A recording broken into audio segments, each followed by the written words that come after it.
सबसे पहला हमारा जो फार्मूला सीरीज है उसमें रहेगा हमारा इंजीनियरिंग मैथमेटिक्स।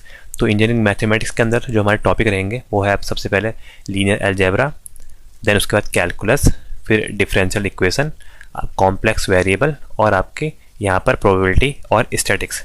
ठीक है, जो यहाँ पर इंजीनियरिंग मैथमेटिक्स है ये आपके हर ब्रांच के लिए इंपॉर्टेंट है। ठीक है, अगर आप किसी भी ब्रांच के हो तो जहाँ भी आपको इंजीनियरिंग मैथमेटिक्स आती है तो वहाँ पर जो मैं क्लास अभी ले रहा हूँ तो वहाँ पर सारे फॉर्मूले उसके यूज़ होंगे। ठीक है, तो स्टार्ट करेंगे हम लोग लीनियर अलजेब्रा से। तो देखिए सबसे पहला सेक्शन है हमारा लीनियर अलजेब्रा। ठीक है, इसके अंदर हम लोग मैट्रिसेस देखेंगे, आइगन वैल्यूज़ और हम यहाँ पर आइगन वेक्टर देखेंगे। ठीक है, तो देखिए इसको बारे में थोड़ा बताता हूँ मैं आपको। यहाँ पर देखिए सबसे पहले आपको क्या पता होना चाहिए, आपको यहाँ पर डिटर्मिनेंट निकालना आना चाहिए। ठीक है, किसी भी मैट्रिक्स का हमें डिटर्मिनेंट निकालना आना चाहिए। जैसे सपोज मानना कोई मैट्रिक्स ए है, कुछ भी वैल्यू लेते हैं, जैसे ए है हमारी 2 3, 2 क्रॉस 2 की दिखाता हूँ आपको, 2 3 1 4। ठीक है, जैसे ये है हमारी 2 क्रॉस 2, अगर हमें इस मैट्रिक्स का डिटर्मिनेंट फाइंड करना हो, मतलब डिटर्मिनेंट ऑफ ए, जिसको हम लोग ऐसे दिखाते हैं आपको डिटर्मिनेंट ऑफ ए, ये क्या होता है 2 क्रॉस 2 में हम क्रॉस का मल्टीप्लाई करते हैं। मतलब यहाँ पर क्या हो जाएगा, ये हो जाएगा आपका 2 × 4, देन सब्ट्रैक्शन मतलब माइनस का साइन आता है और इनके मल्टीप्लाई मतलब 3 × 1। ठीक है, 3 × 1, तो ये क्या आ गया, ये हमारा आ गया 8 - 3। तो 8 - 3 हमारा यहाँ पर क्या आ गया, ये हमारा 5 आ गया। ठीक है, तो यहाँ पर क्या है, मतलब इसका क्या है डिटर्मिनेंट हमारा यहाँ पर आपका जो आया ये आपका यहाँ पर हमारे इसके डिटरमिनेंट की वैल्यू हमारी 5 आई है। ठीक है, तो ये हमें यहाँ पर डिटरमिनेंट निकालना आना चाहिए। उसके अलावा आपको यहाँ 2 क्रॉस 2 और 3 क्रॉस 3 का आना चाहिए। ठीक है, ये 2 क्रॉस 2 है, अगर मैं सपोज 3 क्रॉस 3 दिखाऊँ, कोई भी आपको एक मान लेते हैं ABCD करके दिखाता हूँ, ABC है, देन यहाँ पर DEF है, GHI। ठीक है, ये मैंने यहाँ पर आपके सपोज के लिए 3 क्रॉस 3 की हमारी कोई मैट्रिक्स है X। इसका अगर हमें यहाँ पर डिटरमिनेंट फाइंड करना होगा तो क्या करेंगे, अगर हम रो के अक्रॉस एक्सपेंड करें तो ये वाला प्लस हो जाएगा, देन माइनस ये प्लस। तो पहला ए की यहाँ पर को मैट्रिक्स क्या आएंगी, ये वाली, मतलब E × I minus F × G। ठीक है, ये देन यहाँ पर माइनस आएगा B के लिए, ये वाली लाइन और ये लाइन हट जाएगी, D × I minus F × G। ठीक है, ये आएगा, देन आपका प्लस C लास्ट बचा। C के लिए क्या हो जाएगा, C के लिए हमारी हो जाएगी आपकी D × H minus G × E। ठीक है, ये यहाँ पर आपका डिटर्मिनेंट आएगा इस केस में। ठीक है, तो ये इसके बारे में हो गया। बाकी देखिए मैंने फॉर्मूला में यहाँ पर बता रखा है कि देखिए अगर हमारा कोई आपकी मैट्रिक्स A है जो आपका ABCD मतलब 2 क्रॉस 2 की है, तो उसका डिटर्मिनेंट कैसे निकालेंगे हम लोग, डायगोनल को हम आपको मल्टीप्लाई करेंगे A × D minus C × D, आपका सॉरी B × C। ठीक है, और 3 क्रॉस 3 का हो तो आपका EI माइनस FG, देखिए सेम आपका इसी टाइप का EI माइनस FG, पहला वाला पकड़ा, बाकी इन दो के साथ करा, देन फिर ये पकड़ेंगे, ये वाला लाइन छोड़ देंगे, देन इन दो के साथ, देन ये इन दोनों के साथ। ठीक है, तो ये इसका फॉर्मेट होता है आपको निकालने का। ठीक है, डिटरमिनेंट का मतलब ये बता रखा है, ये आपका टेस्ट करता है सिंगुलरिटी, मतलब वो मैट्रिक्स सिंगुलर है या फिर नॉन सिंगुलर। अगर हमारा डिटरमिनेंट की वैल्यू 0 है, ये सबसे इंपॉर्टेंट है, अगर हमारे डिटरमिनेंट की वैल्यू 0 है तो हमारी वो आपके सिंगुलर मैट्रिक्स होगी, मतलब इनवर्टिबल मैट्रिक्स होगी।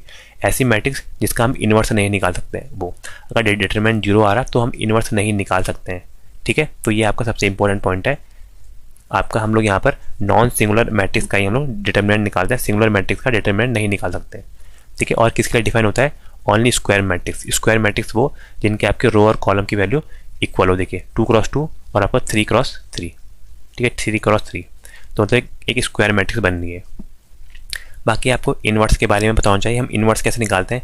देखिए इनवर्स के लिए सबसे पहले चीज़ क्या होना चाहिए, हमारी मैट्रिक्स का डिटर्मिनेंट यहाँ पर 0 नहीं होना चाहिए। ठीक है, मतलब सबसे पहले चीज़ आपकी ये जो यहाँ पर लिखिए, आपका exist only if determinant does not equal to 0, मतलब determinant of a matrix A यहाँ पर आपका 0 नहीं होना चाहिए।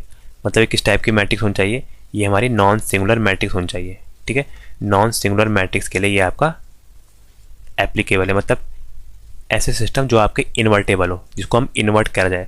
तो A इन्वर्स की वैल्यू क्या होती है, हमारे कोई भी मैट्रिक्स का इन्वर्स निकालेंगे तो होता है आपका adjoint of A upon determinant of A।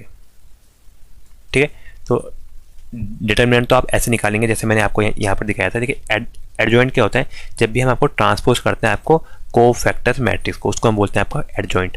अगर मैं यहाँ पर दिखाऊँ आपको, देखिए अगर माना कोई एक सिंपल सा एक एग्जांपल ले लेते हैं। माना कोई मैट्रिक्स ए है हमारे पास, ठीक है, ए मैट्रिक्स है आपकी, डायगोनल बनाता है, सिंपल पड़ेगा 2 0 0 4, ठीक है। ये आपकी डायगोनल मैट्रिक्स बना दी, डायगोनल के एलिमेंट की वैल्यू है, बाकी आपके ऑफ डायगोनल की वैल्यू 0 है। तो यहाँ पर आपके डायगोनल आपके एलिमेंट है, तो मतलब अगर हमने यहाँ पर ए इनवर्स की वैल्यू निकालनी हो, ए इनवर्स की वैल्यू निकालनी है तो हम कैसे निकालेंगे? ए इनवर्स के लिए क्या चाहिए हमें? Adjoint of A upon determinant of A, ठीक है। इसके थ्रू हम इसकी वैल्यू निकालेंगे। तो देखिए डिटर्मिनेंट निकालेंगे तो अभी बताया था डिटर्मिनेंट ऑफ ए क्या हो जाएगा, वो क्रॉस मल्टीप्लाई हो जाएगा, 4 दूनी 8 माइनस 0। तो डिटर्मिनेंट की वैल्यू यहाँ पर क्या आ गई हमारी, यहाँ पर डिटर्मिनेंट की वैल्यू आ गई आपकी 8। अगर हम एडजॉइंट निकालें, adjoint of A, adjoint of A 2 cross 2 के लिए बहुत सिंपल होता है। जो मैट्रिक्स है इसमें जो डी है ये आपका लास्ट टर्म, इसको फर्स्ट बना दो और फर्स्ट को लास्ट कर दो, मतलब ये 4 हो जाएगा और ये 2 हो जाएगा।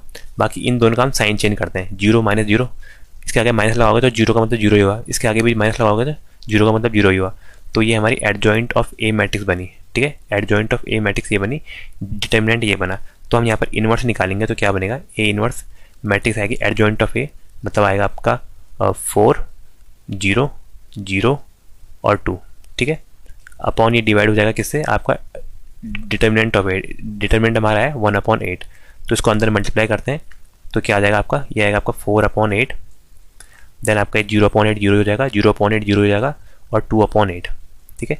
तो ये हमारी अल्टीमेटली ए इनवर्स की वैल्यू आएगी विच इज़ 1/2 और 0 0 और 1/4, ठीक है। बस मैं आपको एक्सप्लेन कर रहा था कि ऐसे निकालते हैं। बाकी अल्टीमेटली आपको क्या याद करना है, आपको यही याद करना है कि ए इनवर्स कैसे निकालते हैं, adjoint of A upon determinant of A, ठीक है। आगे देखते हैं, थोड़ा रैंक के बारे में भी देखते हैं। अब देखिए अब हमारे पास है रैंक। देखिए हमारा जो मैट्रिक्स वाला चैप्टर है लीनियर अलजेब्रा, उसमें आपका रैंक्स बहुत, मतलब रैंक वाला पार्ट बहुत इंपॉर्टेंट रोल आपका अदा करता है। देखिए क्या दिया है आपका, रैंक ऑफ अ मैट्रिक्स। किसी भी आपके मैट्रिक्स की रैंक क्या होती है, रैंक हमारी होती है कितने हमारे नंबर ऑफ लीनियरली इंडिपेंडेंट रो है, ठीक है। आपके नंबर ऑफ लीनियरली इंडिपेंडेंट रो, हम जनरली रो लेते हैं लेकिन कॉलम भी हो सकते हैं, ठीक है। Number of linearly independent row slash column, ठीक है। इसको ही हम लोग क्या बोलते हैं, order of the largest non zero minus, ठीक है। ये आपकी बताती है रैंक, ठीक है। तो रैंक के बारे में ये हो गया, मतलब इसके बारे में मैंने मीनिंग लिखी, आप चाहे तो पढ़ सकते हैं। Determine the number of independent equation in the linear system, linear system में कितने आपकी इंडिपेंडेंट इक्वेशन होगी ये डिटरमाइन करते हैं हम लोग बाय यूजिंग रैंक। और रैंक की वैल्यू यहाँ पर 0 से लेकर आपकी मिनिमम m, n तक का जा सकते हैं, जहाँ पर m क्रॉस n क्या है आपका मैट्रिक्स का साइज, ठीक है। अगर मैं इसको भी दिखाऊँ आपको एक क्वेश्चन के थ्रू, सिंपल मतलब क्वेश्चन क्या लूँ, कोई एक सिंपल सा आपका एग्जांपल ले लेते हैं। माना हमें रैंक फाइंड करनी है, ठीक है, रैंक फाइंड करनी है, मैट्रिक्स लेते हैं सिंपल, 2 क्रॉस 2 का वाली सिंपल पड़ेगी, इसलिए मैं आपको बार बार 2 क्रॉस 2 के दिखा रहा हूँ। आपका कोई लेते हैं 1 2, क्या करें 1 2 3 4 करते हैं, 1 2 2 4 करता हूँ, ठीक है। 1 2 2 4 है। अगर आप देखिए हमें यहाँ पर ए मैट्रिक्स की हमें इसकी रैंक बतानी है, हमें क्या बतानी है मेरे भाई, हमें यहाँ इसकी रैंक बतानी है, रैंक क्या होगी। तो रैंक क्या बोला मैंने, रैंक होती है आपकी नंबर ऑफ लीनियरली इंडिपेंडेंट रोज या कॉलम। तो देखिए यहाँ पर ये क्या है, ये पहली वाली जो है आपकी, ये आपकी रो 1 और 2 रो 1 में है और ये आपका रो 2 है, ठीक है। तो देखिए अगर आप यहाँ पर देखोगे रो 1 के एलिमेंट क्या हो गए 1 और 2, और रो 2 के एलिमेंट है आपके यहाँ पर आपके 2 और 4। तो आपको नहीं लग रहा कि आपके इसमें डिपेंड कर रही, मतलब अगर हम रो 2 को लिखना चाहें तो रो 2 क्या हो जाएगी, ये सिमिलरली आपकी 2 इंटू रो 1 है, मतलब रो 1 को अगर हम 2 स्केलर से मल्टीप्लाई करें तो हमें सेम वैल्यू आ रही है, मतलब 2 इंटू यहाँ पर 1 और 2 है, इसको मल्टीप्लाई करोगे तो यहाँ आपका 2 और 4 आएगा। तो मतलब क्या हुआ, जो आपकी सेकंड रो है ये आपकी डिपेंड करे पहली वाली रो में, ठीक है। तो यहाँ पर क्या हुआ, जो हमारी सेकंड रो है इट इज़ डिपेंडेंट ऑन रो 1। तो अल्टीमेटली हमारी सिर्फ एक रो यहाँ पर आपकी इंडिपेंडेंट है, क्योंकि सेकंड रो आपकी पहली रो में डिपेंड कर रही है। तो यहाँ पर नंबर ऑफ इंडिपेंडेंट रो कितनी आ गई, नंबर ऑफ इंडिपेंडेंट रो हमारी कितनी आ गई, हमारी ये नंबर ऑफ इंडिपेंडेंट रो हमारी एक है, कौन सी R1, क्योंकि सेकंड रो आपकी फर्स्ट रो में से आपकी डिपेंड करेगी, क्योंकि हम 2 से मल्टीप्लाई करेंगे तो हमारा वही आएगा। तो रैंक क्या होती है, हमारी रैंक होती है रैंक ऑफ ए, जो मैट्रिक्स ए है इसको आप ऐसे भी लिखते हैं आपको रो करके, रैंक ऑफ ए, ये हमारी कितनी आ जाएगी, ये आ जाएगी आपकी 1, ठीक है, क्योंकि ए की हमारी यहाँ पर लाइन है। ठीक है, तो ये आपका यहाँ पर इंपॉर्टेंट होता है आपके किसी भी आपके उसमें आप पर रैंक निकालने का। ठीक है, नंबर ऑफ इंडिपेंडेंट रोज या कॉलम हम लोग एलिमेंट्री फंक्शन प्रोवाइड करके आपका यूज़ करके या रो एलिंगटन फॉर्म का यूज़ करके यहाँ पर निकाल भी सकते हैं इसको। ठीक है, तो उसके बारे में मैंने आपको यहाँ पर बता दिया, रैंक ऑफ मैट्रिसेस। देन यहाँ पर आपका होता है सिस्टम ऑफ लीनियर इक्वेशन। देखिए ये भी आपका एक इंपॉर्टेंट है, जहाँ पर आपका system of linear equation AX is equal to B होता है। अगर यूनिक सॉल्यूशन कब आएंगे, जब आपके rank of A augmented B, मतलब ए ऑग्यूमेंटेड बी मैट्रिक्स है, इसके बराबर होगी। ठीक है, और ये दोनों किसके बराबर होंगे, एन जहाँ पर आपके नंबर ऑफ अननोन है, तब यहाँ पर यूनिक सॉल्यूशन आएंगे। मतलब रैंक ऑफ ए आपके रैंक ऑफ ए बी के बराबर हो और ये आपके किसके बराबर हो, आपके नंबर ऑफ वेरिएबल के बराबर हो, तभी यहाँ पर आपके यूनिक सॉल्यूशन आएंगे। इसके 3 केस होते हैं। देन इनफाइनाइट सॉल्यूशन कब आएंगे, जब आपके रैंक ऑफ आपके ए बी मतलब ए ऑग्यूमेंटेड बी मैट्रिक्स के बराबर हो, लेकिन यहाँ पर आपके नंबर ऑफ वेरिएबल आपके कम हो। ठीक है, मतलब ये less than number of variable N के बराबर है। बाकी जब आपके रैंक ऑफ ए और रैंक और ए बी बराबर ना हो, तब हमारे यहाँ पर नो सॉल्यूशन आते हैं। ठीक है, हम लोग इससे आपके कंसिस्टेंसी चेक करते हैं किसी भी सिस्टम की। तो मीनिंग है इसका, consistency condition for the system of linear equation. Linear equation system की हम लोग कंसिस्टेंसी इसके थ्रू यहाँ पर चेक करते हैं। ए क्या होता है, ए है आपकी कोफिशिएंट मैट्रिक्स, बी है आपके RHS साइड में जो मैट्रिक्स है, ठीक है, एन है आपके नंबर ऑफ अननोन। ठीक है, इसके बारे में दिखाता हूँ आपको मैं यहाँ। देखिए अगर मैं आपको सिंपल सा कोई भी एक यहाँ पर लीनियर इक्वेशन के लिए क्या लिखूँ, लीनियर इक्वेशन के लिए एक्स करता हूँ। ठीक है, X plus Y is equal to 2। ठीक है, देन एक कर देता हूँ आपका 2x प्लस 2 वेरिएबल का ही लिया है मैंने, ताकि आपको मेरे थोड़ा सिंपल पड़े। प्लस 2y करता हूँ, plus 2x plus 2y is equal to 4। ठीक है, अब हमें यहाँ पर ये दिखे, ये मैंने एग्जाम्पल ले लिया। यहाँ पर हमें बताना है कि आपके कितने सॉल्यूशन है इसके। ठीक है, मतलब यूनिक सॉल्यूशन है इसके, या फिर इनफाइनाइट सॉल्यूशन है, या फिर नो सॉल्यूशन है, हमें यहाँ पर ये बताना है। तो देखिए इसके लिए क्या करेंगे, सबसे पहले हमें यहाँ पर चेक करनी पड़ेगी रैंक ऑफ ए और रैंक ऑफ ए बी की। ठीक है, तो देखिए यहाँ पर किसके कम होना चाहिए, या आपके equal to N number of आपके अननोन, या आपके बराबर अननोन होना चाहिए, या आपके लेस देन अननोन होना चाहिए, या इनके रैंक बराबर नहीं होना चाहिए। तो आप यहाँ से देखो तो सेम आपको उसी टाइप का है। अगर इसको यहाँ पर दिखाऊँ तो आपका 1 1 है, देन आपका ये 2 2 है। ठीक है, ये आपकी मैट्रिक्स मान लेता हूँ, ये ए है, और जो ये वाली आपकी ए ऑग्यूमेंटेड बी मैट्रिक्स दिखाता हूँ। तो देखिए ये वाली मैट्रिक्स कैसे बनेगी, ये बनेगी आपकी 1 1 और ये आपका 2, देन यहाँ पर आएगी आपकी 2 2 और 4। तो आप यहाँ से आप इजीली वो एग्जामिन कर सकते हैं जो आपके रैंक 1 है, मतलब सॉरी रो 1 है, और ये आपकी रो 2 है। तो जो रो 2 है, रो 2 आपकी क्या है, आपकी 2 टाइम्स ऑफ रैंक 1। ठीक है, क्योंकि 1 × 1 आपका 2 होता है, तो आपके रैंक 2 क्या है, ये आपकी डिपेंडेंट कर रही है, या फिर डिपेंड कर रही है आपकी रैंक 1 में। ठीक है, मतलब रो 1 में। तो अल्टीमेटली इसलिए इसकी रैंक क्या हो जाएगी, रैंक ऑफ ए मैट्रिक्स क्या हो जाएगी, रैंक ऑफ ए हमारी हो जाएगी 1, क्योंकि नंबर ऑफ इंडिपेंडेंट रो हमारे एक ही हैं ये।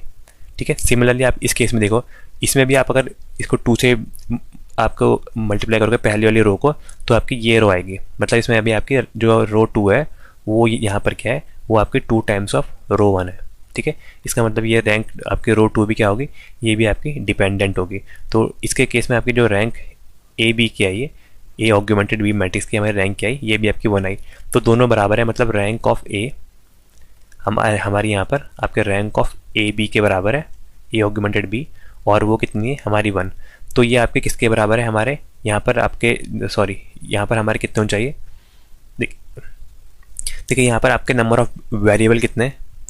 आप क्वेश्चन देखेंगे नंबर ऑफ वेरिएबल, जो मैंने सिंपल क्वेश्चन लिया है इसमें 2 हैं, वरना मैक्सिमम में आपके 3 दिखेंगे। तो देखिए कौन कौन से वेरिएबल है, एक वेरिएबल है आपका x और एक वेरिएबल है आपका y। तो आपका नंबर ऑफ वेरिएबल आपके यहाँ कितने हैं, 2।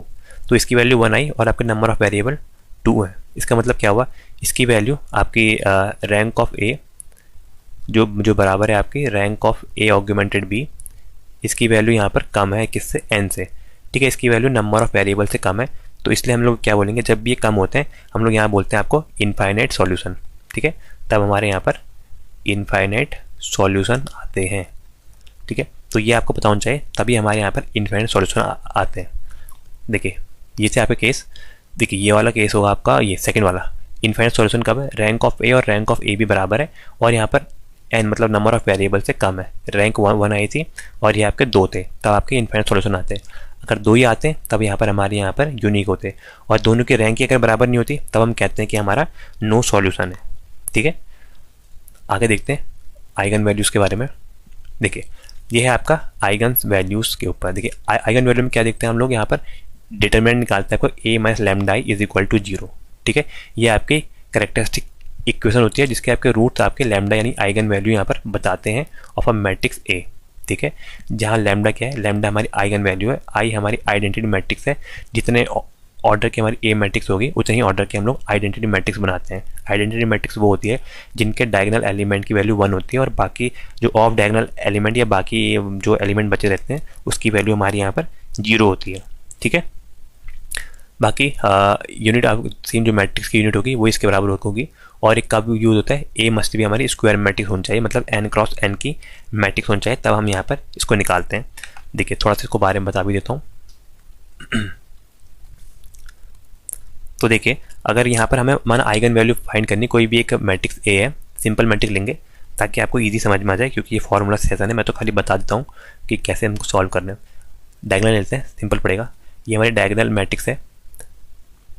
ठीक है, तो देखिए डायगोनल मैट्रिक्स ये है, अगर हमें यहाँ पर इसको आइगन वैल्यू निकालनी हो तो आइगन वैल्यू करने क्या क्या करते हैं हम लोग, इसका डिटरमिनेंट निकालते हैं आपको A माइनस लैम्डा आई का, A माइनस लैम्डा आई का डिटरमिनेंट निकाल को 0 पुट करते हैं।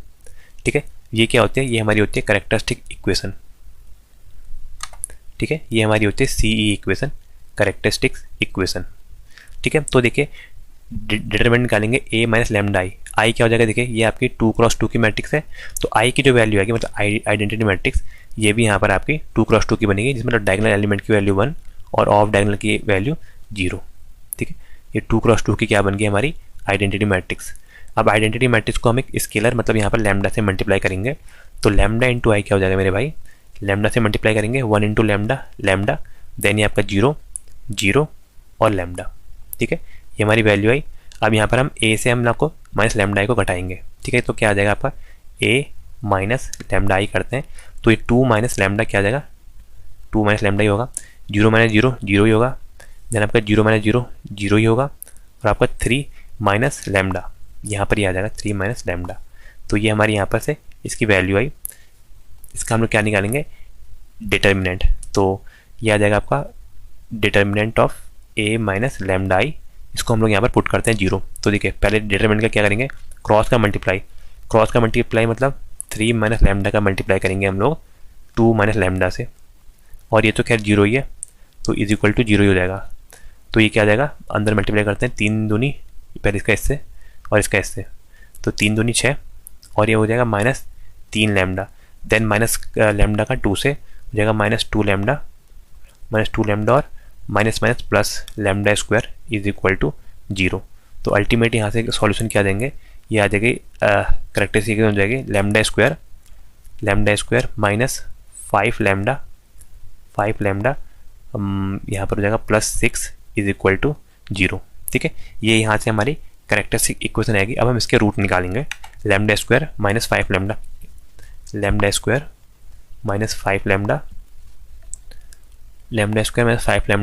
Plus 6 is equal to 0।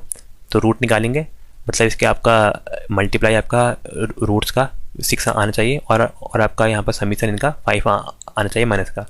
तो देखिए यहाँ पर आपके रूट कैसे कैसे निकलेंगे, ये होगा आपका लैम्डा स्क्वायर। ठीक है, देन यहाँ पर हो जाएगा आपका लैम्डा स्क्वायर 3 और 2 कर लेते हैं आपका माइनस 3 लैम्डा और माइनस 2 लैम्डा।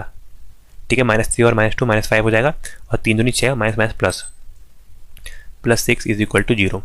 तो यहाँ से हम लोग कॉमन करते हैं लैम्डा, अंदर बचा आपका लैम्डा माइनस 3, यहाँ से कॉमन करते हैं आप 2, अंदर बचा आपका लैम्डा माइनस बाहर है तो माइनस आ जाएगा 3 इज इक्वल टू 0। तो यहाँ से हमारी जो रूट्स आ रखे हैं वो लैम्डा माइनस 2 और lambda minus 3 is equal to 0। ठीक है, मतलब लैम्डा की वैल्यू क्या आई, lambda minus 2 is equal to 0, मतलब लैम्डा की वैल्यू यहाँ से 2 आई, और lambda minus 3 is equal to 0, मतलब यहाँ से लैम्डा की वैल्यू 3 आई। तो यहाँ से 2 आइगन वैल्यूज हमें मिली आपकी 2 और 3। ठीक है, तो ये हमारी आइगन वैल्यू है 2 और 3। ठीक है, आप सिंपली आप देख भी सकते हैं। अगर आपका सिंपल बताऊँ, अगर आपकी डायगोनल मैट्रिक्स हो, डायगोनल मैट्रिक्स में हमारे जो आपके यहाँ पर ये जो डायगोनल एलिमेंट होते हैं, डायगोनल एलिमेंट यही आपकी क्या होती है, डायगोनल एलिमेंट ही आपके यहाँ पर आइगन वैल्यूज होती हैं, आइगन वैल्यूज होती हैं। ठीक है, मैंने आपको निकाल के भी दिखा दी कैसे आती है, वरना आप कभी भी आप यहाँ पर इस टाइप की मैट्रिक्स देखें जो डायगोनल आपकी मैट्रिक्स हैं, तो ऑलवेज जो आपके डायगोनल एलिमेंट होंगे यही आपके यहाँ पर आइगन वैल्यूज होती है। ठीक है, तो ये यहाँ पर आपको पता होना चाहिए। देखिए, ये हो गया हमारा आइगन वैल्यूज के बारे में। आइगन वेक्टर क्या होता है? आइगन वेक्टर के लिए हमने यहाँ पर आपको a माइनस लैम्डा आई जो एक कैरेक्टरिस्टिक इक्वेशन थी, इसमें हम लोग आपको x मतलब एक आपका आइगन वेक्टर से मल्टीप्लाई करते हैं और इसको जीरो पुट करते हैं, और बस शर्त है कि आपका जो x है ये आपका जीरो नहीं होना चाहिए। ठीक है, a minus lambda I x is equal to zero. ठीक है, यहाँ पर आपके नॉन ट्रिवियल सॉल्यूशन आते हैं फॉर x, यानी x for each eigen value lambda. ठीक है, gives the corresponding eigen vector. ठीक है, आपके हर एक लैम्डा के लिए जो x की वैल्यू आएगी वो अलग अलग आएगी। ठीक है, देखिए मैं इसको भी आपको सॉल्व करके दिखाता हूँ। एक आपको सिंपल क्वेश्चन ले लेते हैं, चलो अगले पेज में लेते हैं। ठीक है, माना आपके पास कोई माना आइगन वैल्यू बता देते हैं, मैंने आइगन वैल्यू माना यहाँ लैम्डा की वैल्यू 2 दी है। ठीक है, और मैट्रिक्स वही ले लेते हैं आपको जो ली थी आपकी, क्या थी आपकी, ये देखिए 2 0 0 3 2 0 0 3। तो इसके आपके दो आइगन वैल्यूज थे आपकी 2 और 3, ये हमने निकाली 2 और 3 आइगन वैल्यूज थी। लेकिन हम यहाँ पर लैम्डा इज इक्वल टू 2 के लिए हम यहाँ पर क्या बताएंगे, आइगन वेक्टर। सपोज हम लैम्डा इज इक्वल टू 2 जो आइगन वैल्यू है, इसके लिए हमें यहाँ पर आइगन वेक्टर फाइंड करना है। आइगन वेक्टर हमारा क्या आएगा? ठीक है, तो आइगन वेक्टर के लिए क्या करते हैं मेरे भाई, a माइनस आपका 2 a minus lambda I into x को हम यहाँ पर जीरो पुट करते हैं आपको आइगन वैल्यू के लिए, आइगन वेक्टर के लिए। ठीक है, एक्स यहाँ पर आपका आइगन वेक्टर्स होता है। तो देखिए यहाँ से हमें लैम्डा की वैल्यू 2 गिवन है, ए की वैल्यू ये है, मतलब यहाँ पर अगर आप अगर लैम्डा की वैल्यू देखेंगे, लैम्डा की वैल्यू 2 है, 2 को हम यहाँ पर आई से, जो आपकी आइडेंटिटी मैट्रिक्स है उससे मल्टीप्लाई करते हैं। आइडेंटिटी मैट्रिक्स क्या होगी आपकी 1 0 0 1, तो ये क्या आ जाएगा आपका, ये आपका लैम्डा इंटू आई की वैल्यू हो जाएगी आपकी 2 0 0 2। ठीक है, ये हमारी वैल्यू आई। अब a माइनस लैम्डा आई करते हैं, a से हम लोग यहाँ से माइनस लैम्डा आई मतलब 2i सब्ट्रैक्ट करते हैं। ठीक है, ये हमारा क्या आ जाएगा 2 माइनस 2, आपका ये आ जाएगा 2 माइनस 2 हो जाएगा, अगला 0 ही हो जाएगा, देन हो जाएगा ये आपका 0 ही हो जाएगा, देन होगा 3 माइनस 2। तो ये हमारी आपकी मैट्रिक्स बनी। इसको देखें ये क्या आ जाएगा 2 माइनस 2 0 0 0 1। तो a माइनस लैम्डा आई की वैल्यू हमारी क्या आई, ये वैल्यू आई। मतलब इसकी जगह अगर मैं पुट करूँ तो ये आपका 0 0 0 1, बाकी ये x आपका मैट्रिक्स है, तो इसको कैसे मानूँ आपको, सिंपल से इसको एक्स वाई करता हूँ, छोटा वाला X Y is equal to आपका ये आपका 0 है। ठीक है, ये यहाँ पर आपका 0 पुट करना मतलब 0 मैट्रिक्स है, नल मैट्रिक्स। तो यहाँ से आपकी क्या आई, देखिए यहाँ से आपकी इसकी वैल्यू हो जाएगी 0। ठीक है, अगर आप यहाँ से देखेंगे x की वैल्यू क्या आएगी, यहाँ से हमारी x की वैल्यू आएगी, सिर्फ आपको यही वाला पार्ट आएगा, ये वाला पार्ट क्या आएगा, हमें सिर्फ a की वैल्यू बतानी x की, इसलिए हम y को भी यहाँ पर नेगलेक्ट करेंगे। a की वैल्यू पूछिए, तो x की वैल्यू के लिए क्या आ जाएगा, x का 0 से मल्टीप्लाई 0, x का यहाँ इससे मल्टीप्लाई हो जाएगा, तो क्या आ जाएगा आपका x, ये आपका है 1 और आपका 0। ठीक है, इसका क्या हो जाएगा आपका ये आपकी इसकी वैल्यू आएगी। बाकी आप इसको लिख सकते हैं x इज इक्वल टू आपका 1,0 का ट्रांसपोज। ठीक है, आप ट्रांसपोज के उसमें लिखें तो आपको इस वे में आएगी, वरना आपको सीधे वे में लिखें वर्टिकल में, तो ये आपकी वैल्यू आएगी। ठीक है, तो हम ऐसे यहाँ पर आपको फाइंड करते हैं आपका आइगन वेक्टर। ठीक है, तो आइगन वेक्टर के बारे में भी देख लिया, आगे देखते हैं। आगे दिए इनकी प्रॉपर्टीज़, हम पढ़ेंगे प्रॉपर्टीज़ ऑफ आइगन वैल्यूज़। तो देखिए ये आपके एग्जाम के लिए बहुत इंपॉर्टेंट होती है, टाइम भी बचाती है। सम ऑफ आइगन वैल्यूज़, अगर हम आइगन वैल्यूज़ का सम देंगे तो वो क्या होता है, trace of A. Trace of A मतलब आपके समीशन ऑफ ए आई आई, ए आई आई मतलब आपके डायगोनल एलिमेंट का सम। ठीक है, जैसे आपके ये यहाँ पर आपके मैट्रिक्स है। ठीक है, ये आपके A11 है, देन आपका A12 है, A13 है, A21, A22, A23, देन आपका A31, A32 और A33। मतलब first row first column, first row second column, ये कॉलम है, फर्स्ट रो थर्ड कॉलम। ठीक है, second row first column, second row second column, second row third column, third row ये third row है, first column है, third row second column, third row third column. तो देखिए trace क्या होता है, ट्रेस हमारा होता है sum of eigenvalue. Eigenvalue के सम को हम यहाँ पर ट्रेस बोलते हैं, और उसकी वैल्यू क्या होती है, हम ना हमारी समीशन ऑफ ए आई आई। ए आई आई मतलब जहाँ पर आपकी रो और कॉलम दोनों की वैल्यू समान हो, मतलब A11 A22 A33, suppose 3x3 की मैट्रिक्स है, तो इनका सम आपके यहाँ पर ट्रेस के बराबर होगा, वही आपके सम ऑफ आइगन वैल्यूज़ भी होगा। ठीक है, तो ये आपका इंपॉर्टेंट प्रॉपर्टी है। उसके अलावा प्रोडक्ट क्या होता है, कोई भी अगर प्रोडक्ट आपको निकालना हो आइगन वैल्यू का, तो हम आपका सिंपल ये आपके मैट्रिक्स है ए, इसका हम लोग फाइंड करेंगे determinant of a matrix A gives the product of the eigen values. थोड़ा पानी पी लें।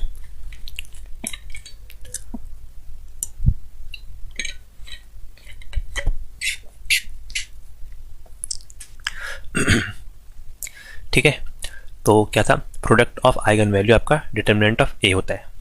अगर हम आइगन वैल्यू बात करें, eigen value of A transpose की आइगन वैल्यू भी आपकी आइगन वैल्यूज ऑफ ए होती है। ठीक है, मतलब अगर हम ट्रांसपोज करें तो हमारी आइगन वैल्यू चेंज नहीं होगी। मतलब ए मैट्रिक्स की अगर आइगन वैल्यू लैम्डा है, तो हमारी ए ट्रांसपोज की हमारी आइगन वैल्यू भी यहाँ पर लैम्डा ही होगी, लैम्डा इनवर्स नहीं होगी। ठीक है, मतलब लैम्डा ट्रांसपोज नहीं होगी। ठीक है, ये ट्रांसपोज का साइन है। बाकी यहाँ पर ये वाला इंपॉर्टेंट है, लोग कंफ्यूज होते हैं। अगर आपकी आइगन वैल्यू ए इनवर्स की, आपकी यहाँ पर eigen values A inverse, transpose और इनवर्स में कंफ्यूज होते हैं। ए इनवर्स की आइगन वैल्यू 1/λ है। मतलब अगर मैं यहाँ पर दिखाऊँ आपको, ठीक है, आपकी कोई मैट्रिक्स ए है,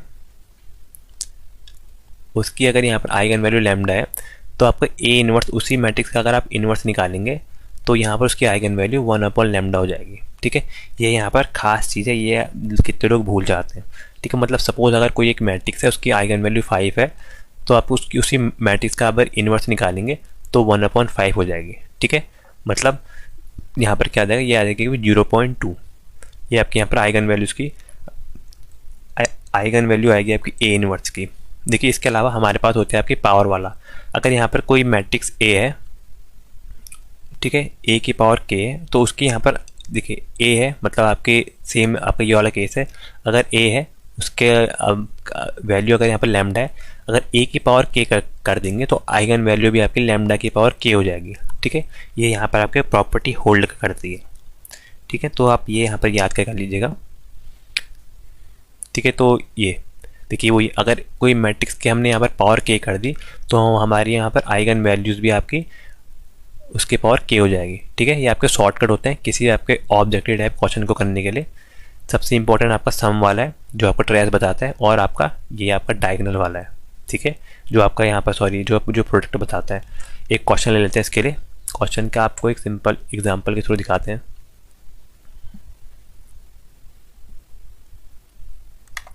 ठीक है, अगर हमें यहाँ पर आपका सम और प्रोडक्ट फाइंड करना हो, सम एंड प्रोडक्ट के लिए बात कर लेते हैं।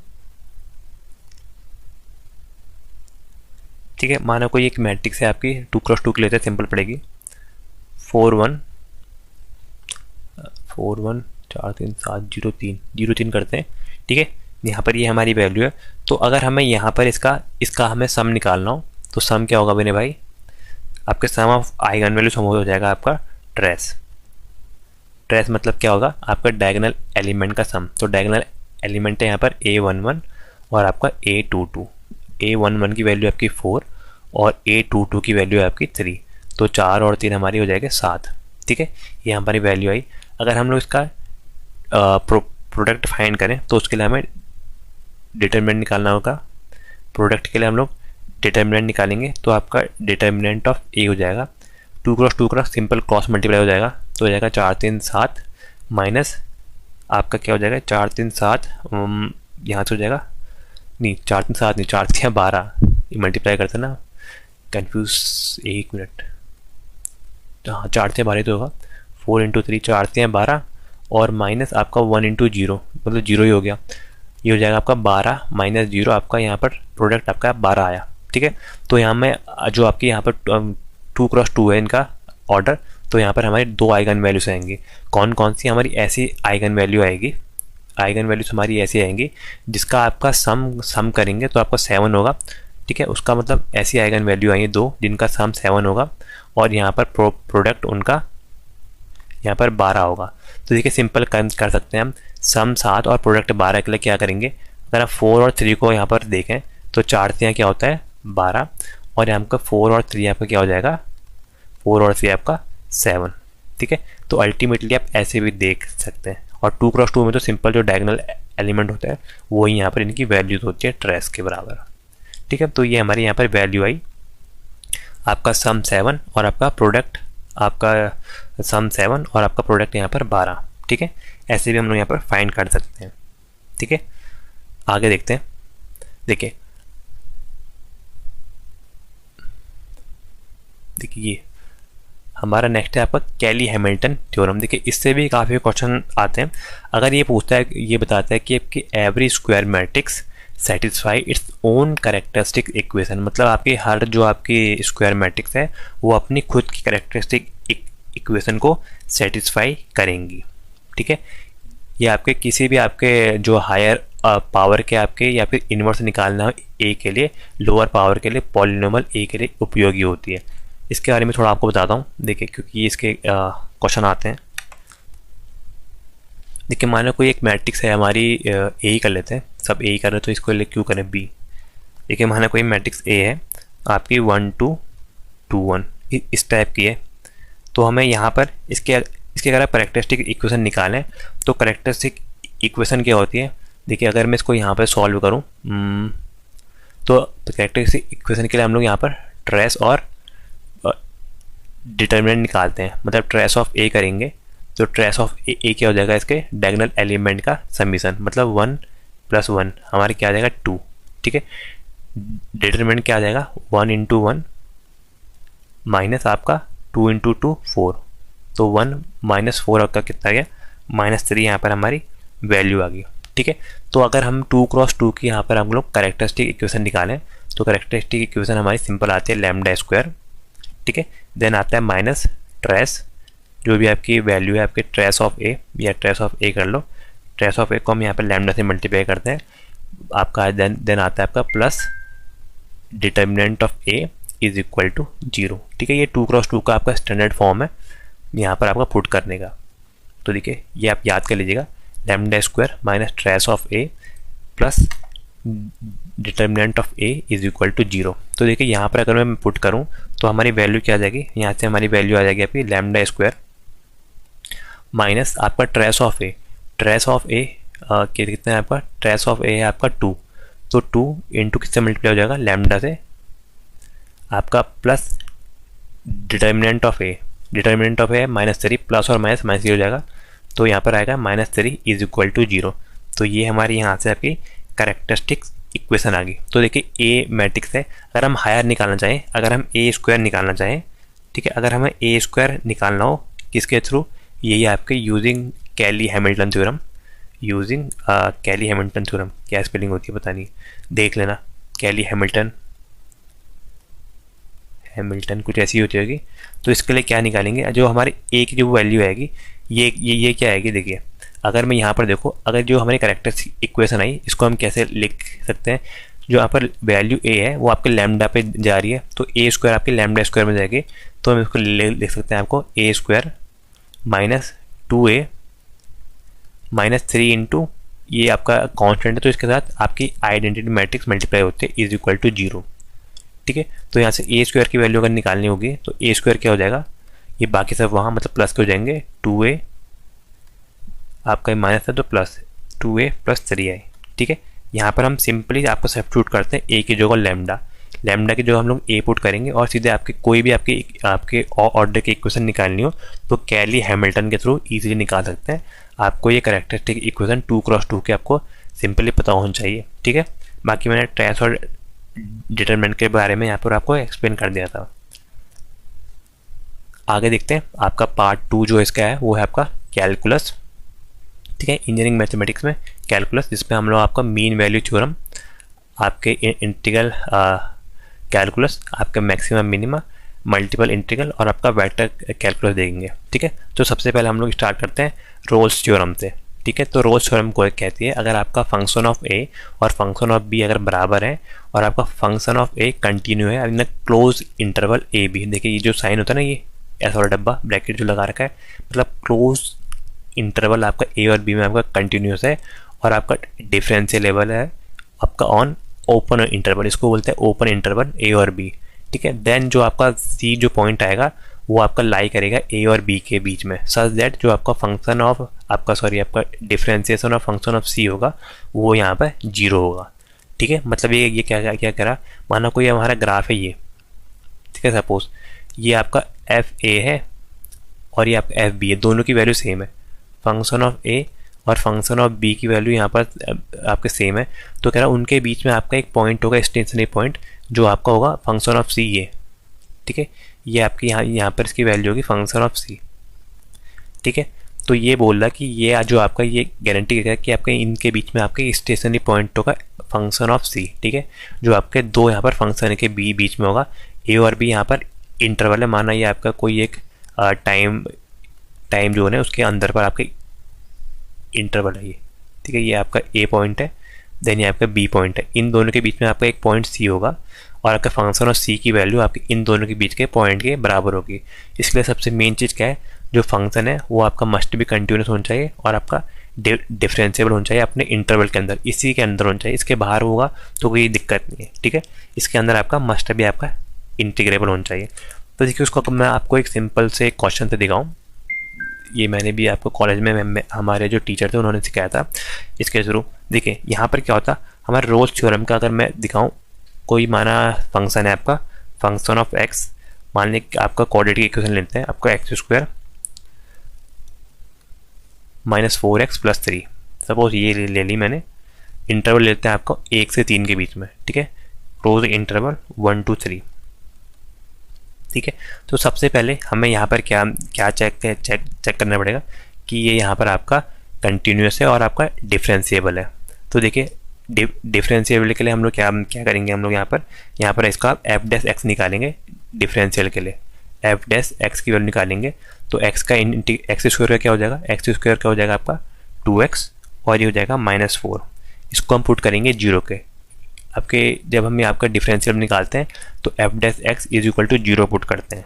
ठीक है, ये यहाँ पर से हमारी वैल्यू आई, और यहाँ पर अगर हम फंक्शन की वैल्यू पुट करें आपका 1 में, ठीक है, अगर यहाँ पर हम फंक्शन की वैल्यू 1 में पुट करें तो क्या आ जाएगी, फंक्शन की वैल्यू आपकी पहली लिमिट है 1, तो फंक्शन की वैल्यू 1 में हो जाएगी आपकी, देखिए फंक्शन की वैल्यू 1 में क्या हो जाएगी, ये हो जाएगी आपका 1 का स्क्वायर -4 इंटू एक्स की वैल्यू 1 है +3, तो ये कितना हो जाएगा 1 का स्क्वायर 1 -4 +3, तो अल्टीमेटली ये क्या है आपका +4 -4 इज इक्वल टू ये भी आपका 0 आया। ठीक हो गया, तो ये आपका कंटिन्यूस तो है और डिफरेंशियल हमने चेक कर लिया।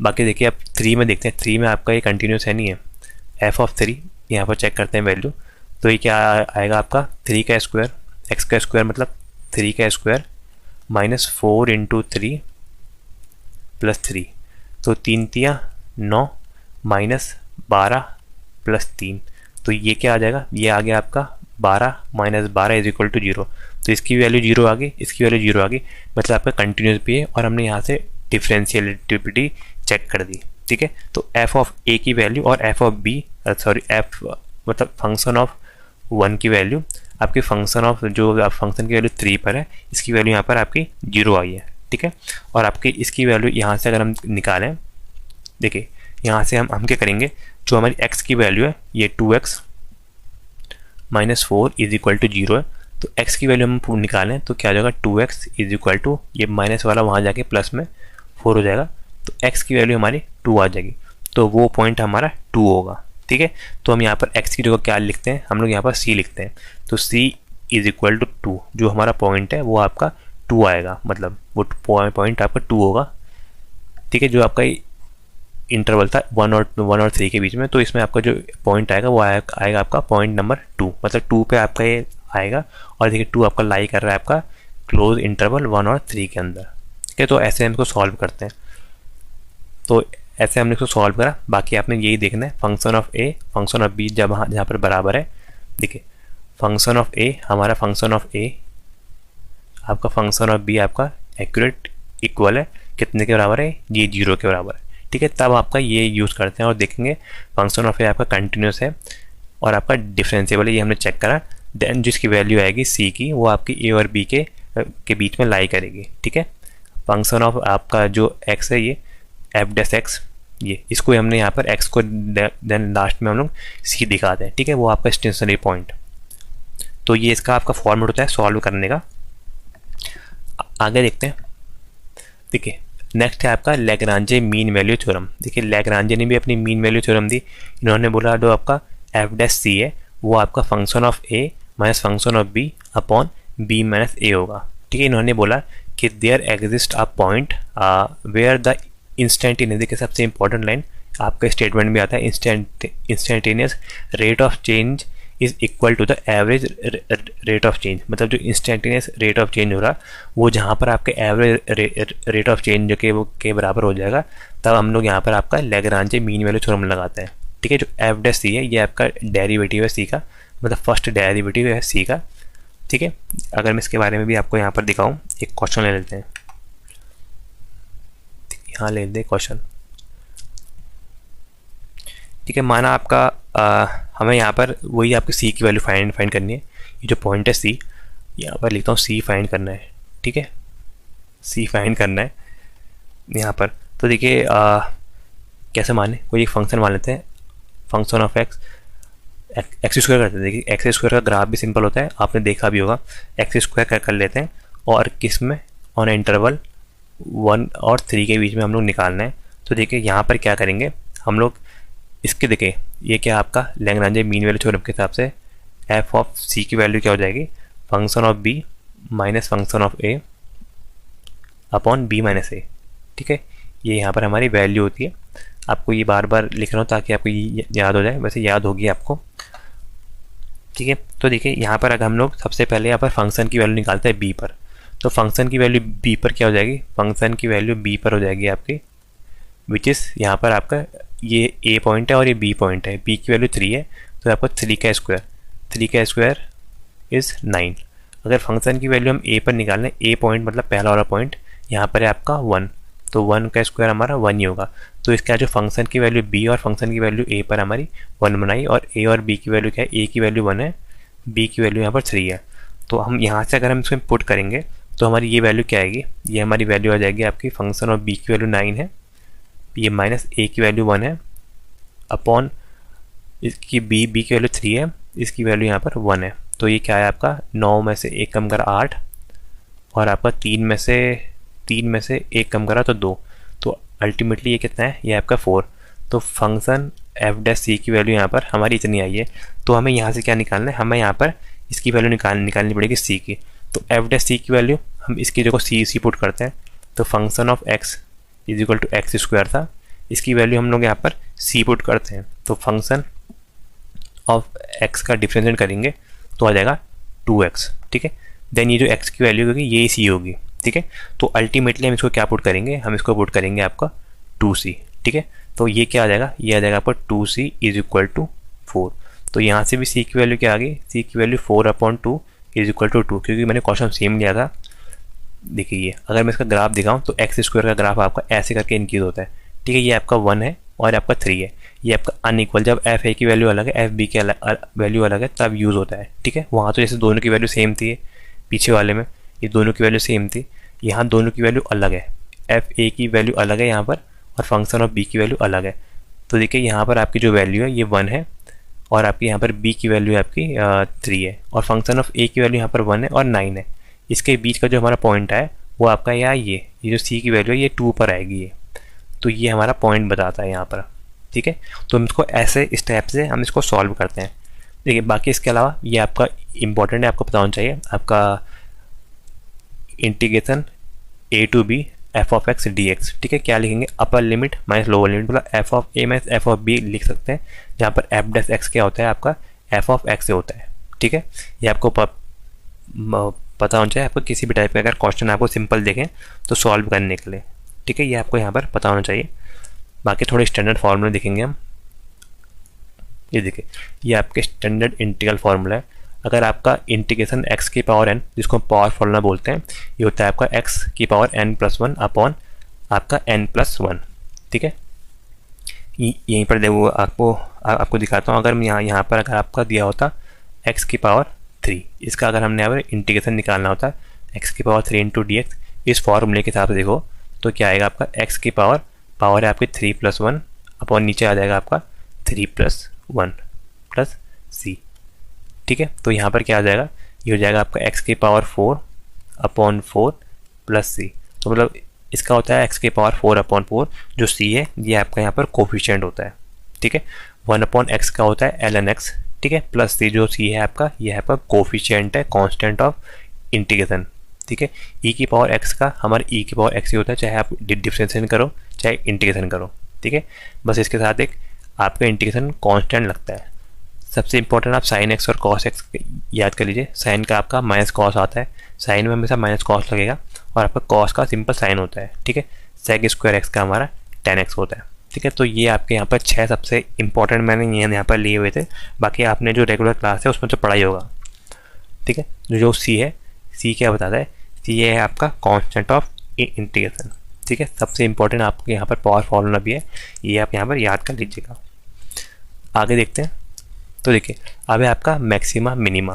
देखिए मैक्सिमा मिनिमा के लिए क्या करते हैं, हमें जो भी फंक्शन दिया होगा f(x), उसका हम लोग पहले डिफरेंशिएट करेंगे, उसको हम 0 पुट करेंगे। ठीक है, 0 पुट करके हमारा जो रूट आता है उसको हम बोलते हैं आपका क्रिटिकल पॉइंट। ठीक है, देन क्रिटिकल पॉइंट को वैल्यू हम यहाँ पर आपके इसमें पुट करेंगे, देन आपका डबल डिफरेंशिएट करेंगे x को। अगर वो ग्रेटर देन 0 है तो हमारा मिनिमा आएगा, और लेस देन 0 है तो हमारा पर मैक्सिमा आएगा। ठीक है, ये आपका एक स्टैंडर्ड फॉर्म होता है इसको चेक करने का। मैं सिंपल से दिखाता हूँ आपको, एक सिंपल एग्जांपल देते हुए। देखिए माना कोई हमारा फंक्शन है, फंक्शन ऑफ x, ये आपका 3x² - 3x है। ठीक है, ये हमारा यहाँ पर फंक्शन है। तो हम यहाँ पर इसको सबसे पहले हम इसको चेक करेंगे कि आपके यहाँ पर इसके हमारे मैक्सिमा और मिनिमा कहाँ पर मिलेंगे। तो फंक्शन ऑफ x की वैल्यू हमारी ये है, फंक्शन ऑफ x की वैल्यू थोड़ा ये तो सिंपल हो जाएगा, थोड़ा सा टफ लेते हैं। तो इसकी अगर हम वैल्यू लें, यहाँ पर क्या करूँ, x³ में क्यूब वाली इक्वेशन आते हैं, x³ माइनस आपका 3x, चलो ये इतनी ले लेते हैं। ठीक है, तो आपकी ये आपकी इक्वेशन है। अगर हमें मैक्सिमम मिनिमा निकालना है तो हम इसको डिफरेंशिएट करके 0 पुट करते हैं, मतलब f' को हम यहाँ पर 0 पुट करेंगे। तो f' को 0 पुट करेंगे, इसका डिफरेंशिएट करेंगे तो क्या आ जाएगा, ये आएगा आपका 3 का हो जाएगा, 3 आगे आ जाएगा, देन x 3 - 1 2, तो 3x² - 3 = 0। ठीक है, ये यहाँ पर हमारी वैल्यू आएगी। तो मैंने इसलिए ये लिया ताकि सिंपल पड़े। तो यहाँ से आप देखो तो हमारे यहाँ पर से x की वैल्यू क्या आएगी, यह हो जाएगा आपका x² = 3 अपॉन ये 3। यहाँ पर से x² की वैल्यू 1 आ गई, तो x की वैल्यू क्या आ गई, हमारे x के 2 रूट आएंगे, क्या कौन से, +-1। ठीक है, x की वैल्यू एक बार हमारी -1 आ रही और x की वैल्यू एक बार +1 आ रही। ठीक है, तो ये दो हमारे रूट आ रहे हैं यहाँ से। ठीक है, ये हमारे क्रिटिकल पॉइंट है। देन हम यहाँ पर इसका डबल डिफरेंशिएट करेंगे, f'(x). देखिए इसका अगर हम डबल डिफरेंशिएट करेंगे तो इसका डबल डिफरेंशिएट क्या हो जाएगा, 3 दूनी 6, ये आगे आ जाएगा, इसको चलो ले लेता हूँ, 3x² - 3।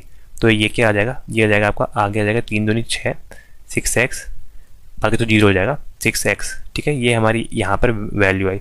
अब हम यहाँ पर इसको f' में इसकी x की वैल्यू पुट करेंगे। ठीक है, देखिए x की वैल्यू पहले क्या है, -1, तो 6 की वैल्यू पहले फंक्शन की वैल्यू -1 में दिखाता हूँ।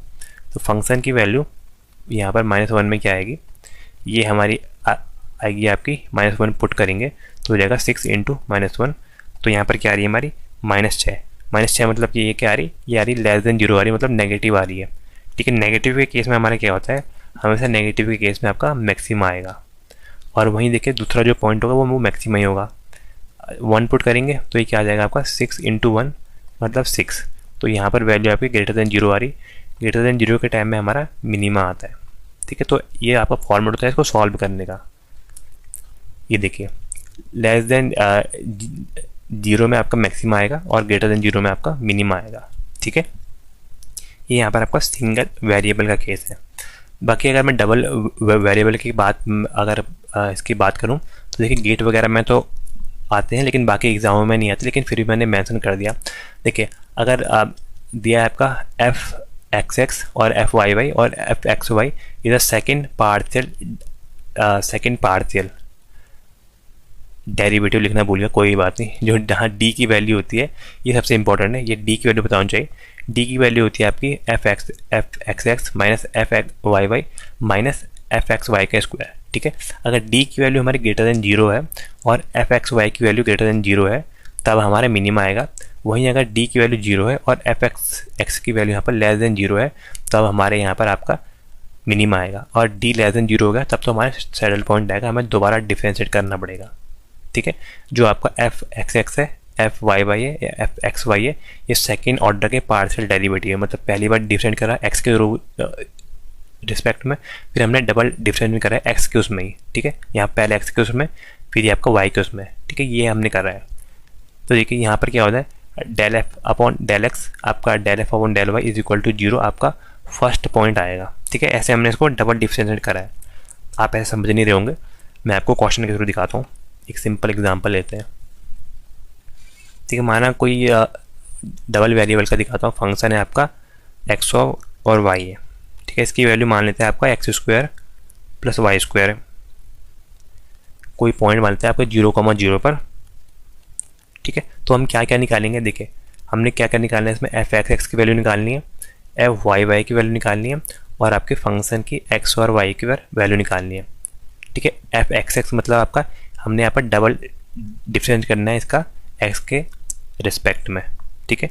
तो एक्स के उसमें डबल डिफरेंस करेंगे तो हमारे क्या आ जाएगा, देखिए अगर हम पहली बार करेंगे तो इसका 2x होगा आपका फर्स्ट बार में, सेकेंड बार में 2x का क्या हो जाएगा 2, तो अल्टीमेटली आपका डबल डिफरेंशिएट आपका 2 होगा। y का देखेंगे, y का क्या होगा, पहली बार में 2y, सेकेंड बार में आपका 2y का 2 हो जाएगा, ठीक है। ये हमारी वैल्यू आएगी x और y, ठीक है। x और y का हम लोग यहाँ पर क्या करेंगे तो x और y का क्या हो जाएगा, x के उसमें ये आपका हो जाएगा 0 और y के उसमें भी 0 हो जाएगा, ठीक है। तो इसकी वैल्यू यहाँ पर आपकी 0 आएगी एफ एक्स वाई की, ठीक है। देन यहाँ पर सबसे इंपॉर्टेंट था डी निकालना। डी होता है आपका F X X into F Y Y minus F X Y का स्क्वायर, ठीक है। इसको हमने चेक करना है कि डी की वैल्यू पॉजिटिव है या नेगेटिव है या आपकी एफ एक्स की वैल्यू कैसी है। तो देखिए डी की वैल्यू अगर निकालें तो एफ एक्स एक्स की वैल्यू क्या आई, ये हमारी आई 2, तो 2, एफ वाई वाई की वैल्यू आई हमारी 2 इंटू 2 और एफ एक्स वाई की वैल्यू हमारी आई 0, मतलब 0 का स्क्वायर, 0 ही हो गया। तो कितना है, ये हमारे 4। तो देखिए हमारी डी की वैल्यू क्या है, डी की वैल्यू हमारी ग्रेटर देन 0 आई, मतलब 0 से बड़ी है, और एफ एक्स की वैल्यू भी यहाँ पर ग्रेटर देन 0 है। जब भी आपकी डी की वैल्यू ग्रेटर देन 0 है और आपकी एफ एक्स एक्स की वैल्यू हमारी यहाँ पर ग्रेटर देन 0 आती है तो उस टाइम पे हमारा यहाँ पर मिनिमा होता है, ठीक है। उस टाइम पर हमारा यहाँ पर मिनिमा होता है। वहीं अगर एफ एक्स एक्स की वैल्यू आपका लेस देन 0 आती तो हमारा मैक्सिमा होता, ठीक है। तो ये हमारा क्या होगा अभी, ये हमारा आएगा आपका मिनिमा। देखिए यहाँ पर दिखाया भी था ना मैंने आपको, देखिए डी की वैल्यू ग्रेटर देन 0 है और एफ एक्स एक्स की वैल्यू यहाँ पर ग्रेटर देन 0 है, तो उस टाइम पे आपका मिनिमा आएगा, मतलब डी की वैल्यू ग्रेटर देन 0 हो जाएगी इस केस में, ठीक है। वहीं आपका अगर डी की वैल्यू ग्रेटर देन 0 है और एफ एक्स की वैल्यू यहाँ पर लेस देन 0 है तो आपका मैक्सिमा आता है, ठीक है। आगे देखते हैं। तो ये देखिए फोरियर सीरीज, इसके बारे में आपको पता ही होगा। फोरियर सीरीज होती है एफ ऑफ टी, जो फंक्शन ऑफ टी है, एफ ऑफ टी, ये आपका कॉन्स्टेंट टर्म है जिसको आप डी सी टर्म बोलते हैं, a0/2 plus summation A N cos N omega naught T, ठीक है, N omega naught T plus B N sine N omega naught T, ठीक है। ये स्टैंडर्ड है, आपको इसे पता भी होगा, ठीक है। ये हमारी यहाँ पर वैल्यू होती है, जो यहाँ पर कांस्टेंट टर्म है a0 या फिर डीसी या एवरेज टर्म भी बोलते हैं, इसकी वैल्यू होती है आपकी 1/t/2 हाफ टाइम पीरियड, तो मतलब 1/t/2 है, तो ये 2 पर चला जाता है तो अल्टीमेटली 2/t बनता है, ठीक है। तो इसको यहाँ पर वही लिखा है आपको 2/t integration function of t into D T, ठीक है। ये यहाँ पर आपकी a0 की वैल्यू होती है और an जो यहाँ पर an की वैल्यू होती है वो भी आपकी 2/t, ठीक है। आपका फंक्शन ऑफ t के साथ हमारा cos n omega naught T यहाँ पर आपका डिफरेंशिएट होगा। बाकी बी एन क्या होता है, बी एन की वैल्यू भी सेम आपके 2/t, ठीक है, function of t into sine N omega naught T. तो ये यहाँ पर हमारी यहाँ पर वैल्यू आती है ए नॉट ए एन और बी एन की, ठीक है, बाकी इसके बारे में लिखा है, आप लोग को आप लोग पढ़ लीजिएगा। Represent a periodic waveform of a sum of a sinusoidal basic और आपका harmonic analysis distortion AC wave. मतलब इसमें क्या होता है, कोई भी हमारी जो वेव है वो आपकी मल्टीपल साइन वेव से मिलकर बनी होती है, चाहे आपकी स्क्वायर वेव हो चाहे आपकी ट्रायंगुलर वेव हो, उनका जो सम होगा यहाँ पर आपका बहुत हार्मोनिक कंपोनेंट, मतलब first harmonic component, second harmonic component and so on करके मिली हुई होती है। ठीक है, जो यहाँ पर टी है, टी हमारा होता है टाइम पीरियड। ओमेगा नॉट क्या होता है, omega naught is 2π/t which is fundamental या एंगुलर फ्रिक्वेंसी। जो एन है वो कौन से नंबर का हार्मोनिक है ऑर्डर। ठीक है, ये हमें इसके बारे में दिखाता है। अगर मैं सिंपल दिखाऊं तो ये देखिए, आप ऐसे साइन वेव में हम समझिए, ये आपकी फंडामेंटल साइन वेव है। ठीक है, फंडामेंटल साइन वेव है। अब थर्ड हार्मोनिक क्या होगा, थर्ड हार्मोनिक के अंदर एक के अंदर आपकी 3 वेव आएंगी। ठीक है, देन 1 2 3, ऐसे फिफ्थ के अंदर आएगी, सेवन्थ के अंदर आएगी आपकी, मैंने ऑड वाले बताएं। और इवन की बात करेंगे तो पहले के अंदर 2, ठीक है, देन 4। तो इसमें जब हम मल्टीपल साइनोसोडल वेव बनाते हैं तब हमारी आपकी एक जो परिणामी वेव बनती है वो आपका साइनोसोडल ना होके आपकी कभी स्क्वायर बनेगी, कभी आपकी फ्लैट टॉप्ड बनेगी। ये तो ये आपका किसका समीशन होता है, ये आपका मल्टीपल साइनोसोडल कंपोनेंट का समीशन होता है। ठीक है, इसलिए हम यहाँ पर आपका इसको पढ़ते हैं, आपको फोरियर सीरीज को। आगे देखते हैं, आगे है आपका वेक्टर क्वांटिटी और इनकी थ्योरम। देखिए वेक्टर जो है ये यहाँ पर आपका सबसे इम्पॉर्टेंट है वेक्टर कैलकुलस के अंदर। देखिए ग्रेडियंट क्या होता है, ग्रेडियंट आपको ग्रेड ऑफ एफ बोलते हैं। ग्रेड ऑफ एफ आपके किसी भी आपके स्केलर को, ठीक है, का सिंपल में छोटा एफ लिखा है, इसका मतलब है स्केलर।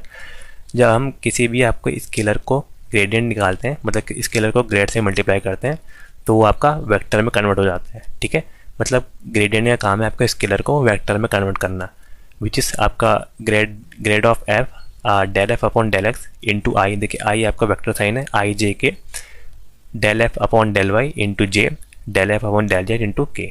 ठीक है, डाइवर्जेंस क्या होता है, हमारा जैसे कोई सोर्स है या सिंक है, उससे कितनी चीज़, जैसे आपका टॉर्च है ना, टॉर्च से कितनी लाइट निकल रही है, मतलब डाइवर्जेंस हो रही है। ठीक है, और सिंक में कितनी लाइट आ रही है, ये आपको बताता है डाइवर्जेंस। ठीक है, ये सिंक या फिर आपका सोर्स के बारे में आपको एक्सप्लेन करता है। तो डाइवर्जेंस किसका निकालते हैं, डाइवर्जेंस हमेशा आपका ये आपका वेक्टर फील्ड का निकलता है। ठीक है, ये एफ बड़ा है तो मतलब वेक्टर फील्ड की बात कर रहा हूँ। ठीक है, डेल डॉट एफ जो होता है आपका पार्शियल डेरिवेटिव करते हैं आपको del upon del X, F X का जो फंक्शन है एक्स के उसमें जो आपका वेक्टर फील्ड है एफ। ठीक है, ये आपका एफ ऑफ एक्स भी होगा, एफ ऑफ वाई भी होगा, एफ ऑफ जेड भी होगा, मतलब तीनों आपके कोऑर्डिनेट में होगा। तो आपका हर कोऑर्डिनेट के हिसाब से हम पार्शियल डेरिवेटिव करते हैं इसका एक्स वाई जेड के रिस्पेक्ट में। ठीक है, अगर वहीं आपको ये भी बताना चाहिए, अगर आपका डाइवर्जेंस ऑफ एफ आपका 0 हो जाए तो हम उसको बोलते हैं आपका सोलेनोइडल। ठीक है, ये आपका सोलेनोइडल के केस में होता है, सोलेनोइडल के केस में आपका डाइवर्जेंस 0 हो जाता है। ठीक है, ना उससे कोई चीज़ बाहर निकलती है, ना मतलब ना वो सोर्स के जैसे काम करता है, ना वो सिंक के जैसे काम करता है। जैसे आपकी जो क्या बोलते हैं सोलेनोइड, उसके अंदर आपका यही केस होता है। ठीक है, ये आपका सोलेनोइडल है, तो इसके अंदर आपका जो फ्लक्स आता है ये आपका इस टाइप से आता है। ठीक है, आपका गॉस लॉ भी आपका del dot B is equal to 0। ठीक है, वो मैग्नेटो स्टैटिक्स का। उसके अलावा देखिए कर्ल क्या होता है, कर्ल भी आपका वेक्टर फील्ड में लगता है, आपका del cross F is equal to del cross F. ठीक है, अगर मैं यहाँ पर दिखाऊँ डेल क्रॉस एफ, तो देखिए यहाँ पर क्या होता है, आपके 3 जो आपके कोऑर्डिनेट है आई जे के, इनका हम लोग आपका डिफरेंट करेंगे, partial differential del X del upon del Y del upon del Z. जो फंक्शन की वैल्यू एक्स पर है, F of X, F of Y, F of Z. बाकी सेम मैट्रिक्स फॉर्मेट, पहले आई के उसमें करेंगे तो इसका ऐसे मल्टीप्लाई, इसका ऐसे मल्टीप्लाई, देन जे के लिए माइनस आ जाएगा, देन के लिए। ऐसे सॉल्व करते हैं, हम यहाँ पर इसकी वैल्यू निकालते हैं। और वहीं अगर यहाँ पर आपके डाइवर्जेंस की वैल्यू, आपकी इसकी वैल्यू 0 हो जाए, कर्ल की वैल्यू अगर कहीं पर 0 हो जाए तो हम लोग बोलते हैं इसको इररोटेशनल फील्ड, या फिर हम लोग बोलते हैं आपका कंजर्वेटिव फील्ड। ठीक है, ये इसके बारे में होता है। उसके अलावा आपके स्टोक्स थ्योरम जो आपको पता होगा, स्टोक्स थ्योरम आपका यहाँ पर फंक्शन को आपको यहाँ पर सरफेस में कन्वर्ट करती है। ठीक है, मतलब सरफेस टू लाइन हम लोग इंटीग्रल में कन्वर्ट कर सकते हैं। आपका क्लोज सरफेस में आपका एफ डॉट डी एल, आपका एफ बड़ा वाला है, मतलब वेक्टर फील्ड की बात कर रहा हूँ, एफ डॉट डी एल होता है आपका सरफेस इंटीग्रल ऑफ आपके डेल क्रॉस एफ के, मतलब आपका कर्ल के बराबर होता है सरफेस इंटीग्रल में। जो डी एस है ये आपका डिफरेंशियल सरफेस पार्ट है, डी एल क्या है आपका डिफरेंशियल लेंथ है, एक छोटे पार्ट में लगा के हम लोग पूरे का निकालते हैं, ठीक है। देन आपका गॉस डाइवर्जेंस थ्योरम, ठीक है, गॉस डाइवर्जेंस थ्योरम के हिसाब से हम लोग यहाँ पर सरफेस को वॉल्यूम में कन्वर्ट करते हैं, ठीक है। आपके देखिए क्या है, surface integral of F dot D S is equal to volume integral of del dot V is equal to D V. जो डेल डॉट वी है ये है आपका यहाँ पर डाइवर्जेंस, और क्रॉस की बात करें तो ये आपका कर्ल होता है, ठीक है। बाकी ग्रीन जो थ्योरम है वही आपका इसका यहाँ पर आपका 2D फॉर्म है, ठीक है।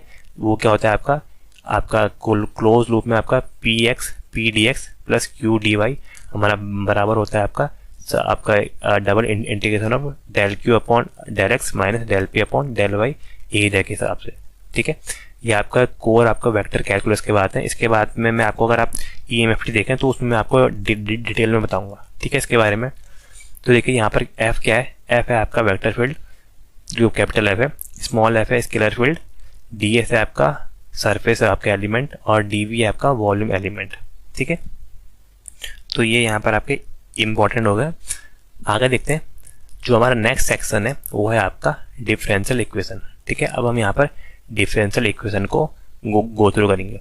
सबसे पहला हम देखेंगे आपका first order linearly differential equation. देखिए फर्स्ट ऑर्डर के लीनियर डिफरेंशियल इक्वेशन का जो स्टैंडर्ड फॉर्म है वो यहाँ पर लिखा भी है, which is dy by D x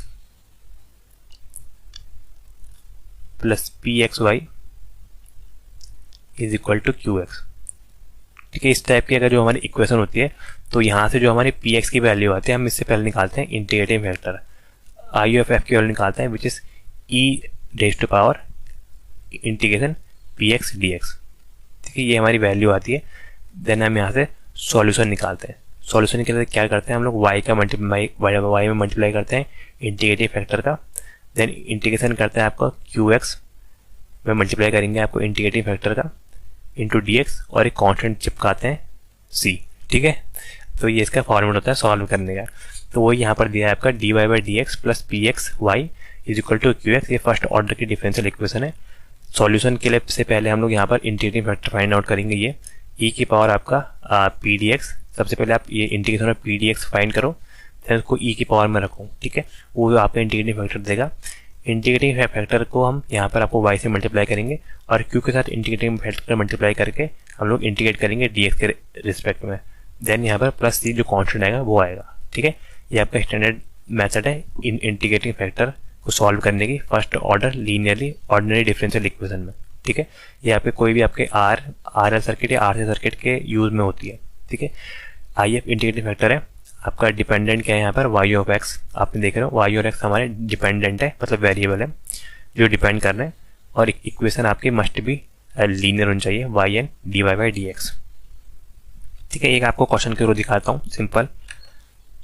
तो माना कोई इक्वेशन लेते हैं आपको dy by D X, first order की लेते हैं, dy by D x plus Y कर देते हैं इज इक्वल टू क्या करें ई की पावर एक्स, ठीक है। इसका हमें सॉल्यूशन फाइंड आउट करना है, ठीक है। फाइंड जनरल सॉल्यूशन ये हमें फाइंड करना है। तो देखिए कंपेयर करोगे तो यहाँ से पी एक्स की वैल्यू क्या आई, कंपेयर करें पी एक्स की वैल्यू यहाँ से 1 है क्योंकि इसके साथ कोई कोएफिशिएंट नहीं है, तो पी एक्स की वैल्यू 1 आई। तो इंटीग्रेटिंग फैक्टर निकालेंगे विच इज ई की पावर आपका इंटीग्रेशन पी डी एक्स, ठीक है, पी डी एक्स। तो यहाँ पर ई की पावर क्या हो जाएगा, ये हो जाएगा आपका ई की power integration of 1 into D X, ठीक है। तो इंटीग्रेशन आपका 1 क्या हो जाएगा डी एक्स के उसमें एक्स हो जाएगा, मतलब ई की पावर ये हमारी आएगी एक्स। तो यहाँ पर इंटीग्रेटिंग फैक्टर की वैल्यू आई। अब हम जनरल सॉल्यूशन निकालेंगे, उसके लिए क्या करेंगे जनरल सॉल्यूशन, उसके लिए हमारा आ जाएगा y इंटू आपके इंटीग्रेटिंग फैक्टर मतलब y इंटू ई की पावर x हो जाएगा। देन इंटीग्रेशन ऑफ ये q, ये है आपकी q की वैल्यू, q की वैल्यू है आपकी e की पावर x, और इंटीग्रेटिंग फैक्टर की वैल्यू भी हमारी यहाँ पर e की पावर x है, e की पावर x इंटू आपका dx हो जाएगा, ठीक है। आपका इसको हम सॉल्व करेंगे तो ये कितना आ जाएगा y इंटू ई की पावर x, ये आपका इंटीग्रेशन दोनों आपका ऐड हो जाएंगे क्योंकि बेस सेम है। क्या हो जाएगा आपका, ये हो जाएगा आपका e की पावर 2x, ठीक है, e की power 2x into D X. E की पावर 2x का हम लोग इंटीग्रेशन करेंगे तो हो जाएगा आपका e की पावर 2x अपॉन 2 क्योंकि कांस्टेंट आ जाएगा नीचे प्लस c।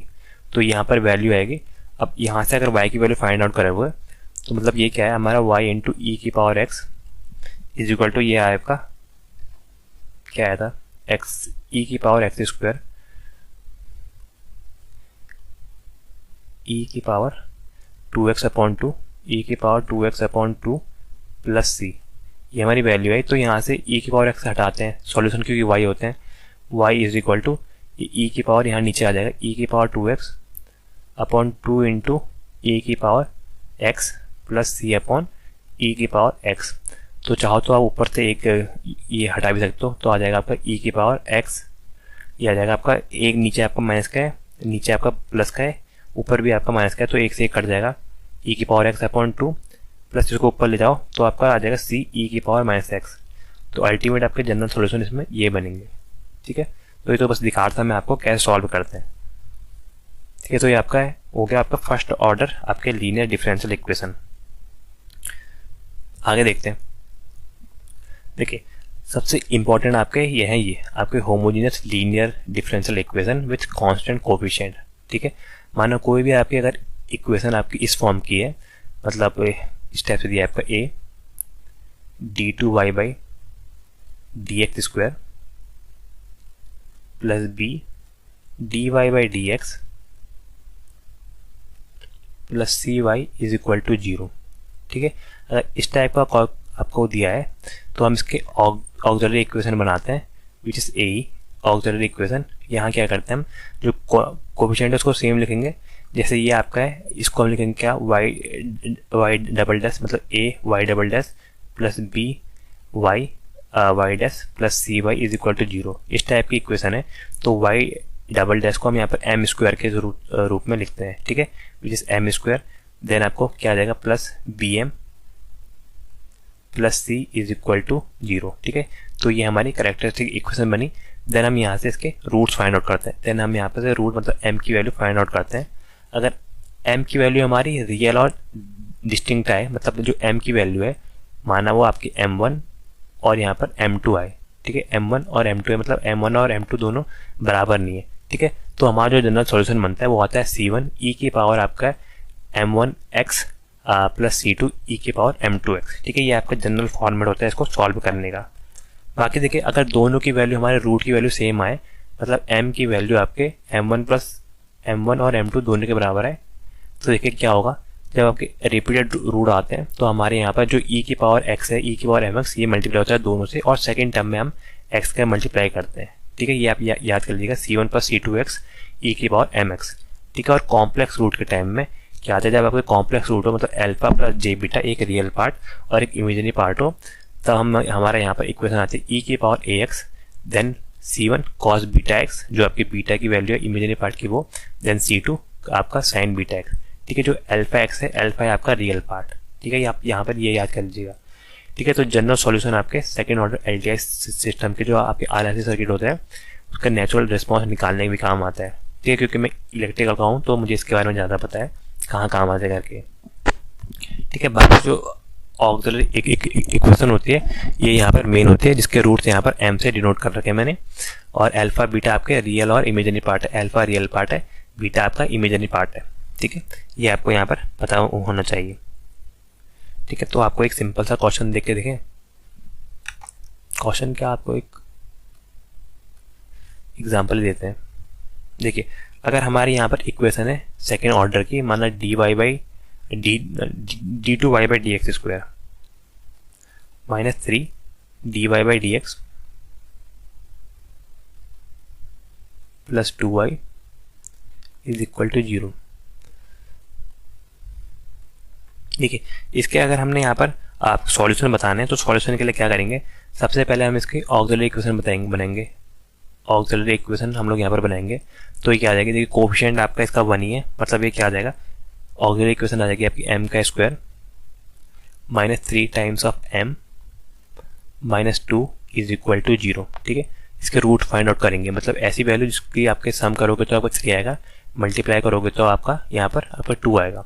ठीक है, तो यहाँ पर क्या आ जाएगा आपका विच इज़ m स्क्वायर, करेंगे हम यहाँ पर करेंगे आपका माइनस 2m और आपका माइनस m, तो माइनस 2 और माइनस 1 माइनस 3 और 2 और 1 आपका 2 ही हो जाएगा। ठीक है, ये हमारे यहाँ पर वह वैल्यू आएगी, ये से प्लस है तभी मेरे को आपका माइनस माइनस प्लस हो जाएगा, +2 इज इक्वल टू 0। तो देखिए यहाँ से पहले वाले से इससे और इससे कॉमन लेते हैं, इससे कॉमन लिया हमने m, अंदर क्या बचा आपका m-2, इससे कोई कॉमन नहीं आ रहा तो कॉमन ले लेते हैं आपको प्लस का 1, अंदर बचा आपका प्लस का, क्यों लेते हैं दोनों सेम बनाने के माइनस लेते हैं, माइनस का 1 लेते हैं तो आपका ये बचा आपका -2 इज इक्वल टू 0। ठीक है, तो यहाँ से हमारी इक्वेशन बनी आपकी m-1 और आपका m-2 इज इक्वल टू 0। तो यहाँ से जो m की वैल्यू आई है, m की वैल्यू हमारी दो अलग अलग आई है और रियल आई है 1 और 2। ठीक है, तो कौन सा केस हो गया जहाँ पर m1 does not equal to m2 हो गया, m1 does not equal to m2। तो डायरेक्टली याद करेंगे तो जो हमारे यहाँ पर जो जनरल सॉल्यूशन आती है y की वैल्यू क्या आती है, वो आती है आपके c1 e की पावर आपका m1x प्लस c2 e की पावर m2x। ठीक है, ये हमारे यहाँ पर वैल्यू आती है तो पुट करते हैं। देखिए c1 ये आ जाए आपका e की पावर m1 की वैल्यू 1 है, मतलब 1 इंटू एक्स, एक्स ही हो जाएगा। देन c2 e की पावर m2x, m2 की वैल्यू 2 है तो आपका 2 टाइम्स ऑफ x हो जाएगा। तो ये हमारे जनरल सॉल्यूशन आएंगे इस केस में। ठीक है, तो कोई भी आपको चाहे वो क्वेश्चन दिखे तो उनके ये आपका फॉर्मेट होता है सॉल्व करने का।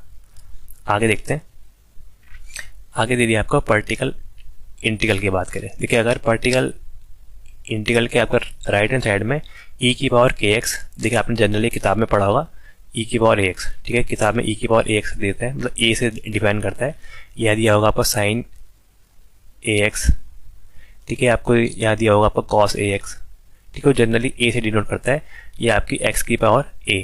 ठीक है, x की पावर n टर्म दिया होगा। ठीक है, तो यहाँ पर हम पार्टिकल इंटीग्रल निकालने के लिए क्या करते हैं, हम लोग क्या करते हैं 1 अपॉन जो फंक्शन दिया होता है उसको हम d डोमेन में ले आते हैं, फंक्शन ऑफ d हम यहाँ पर निकालते हैं इनटू जो आपका राइट हैंड साइड में चाहे आप e की पावर ax है वो आएगा, आपको साइन x है वो आएगा, मतलब जो भी यहाँ पर टर्म होता है वो आता है, मतलब आपका राइट हैंड साइड की वैल्यू आएगी, राइट हैंड साइड की आवर ऑफ x। ठीक है, देन हम सब्स्टिट्यूट करते हैं d को यहाँ पर k, यहाँ पर अगर a दिया होता तो d को हम लोग यहाँ पर a से कन्वर्ट करते हैं। ठीक है, तो हम देन यहाँ पर अगर चेक करते हैं, अगर डिनोमिनेटर की वैल्यू 0 हो जाए, ठीक है, डिनोमिनेटर की वैल्यू 0 हो जाए तो आपका यहाँ पर ये केस फेल कर जाता है।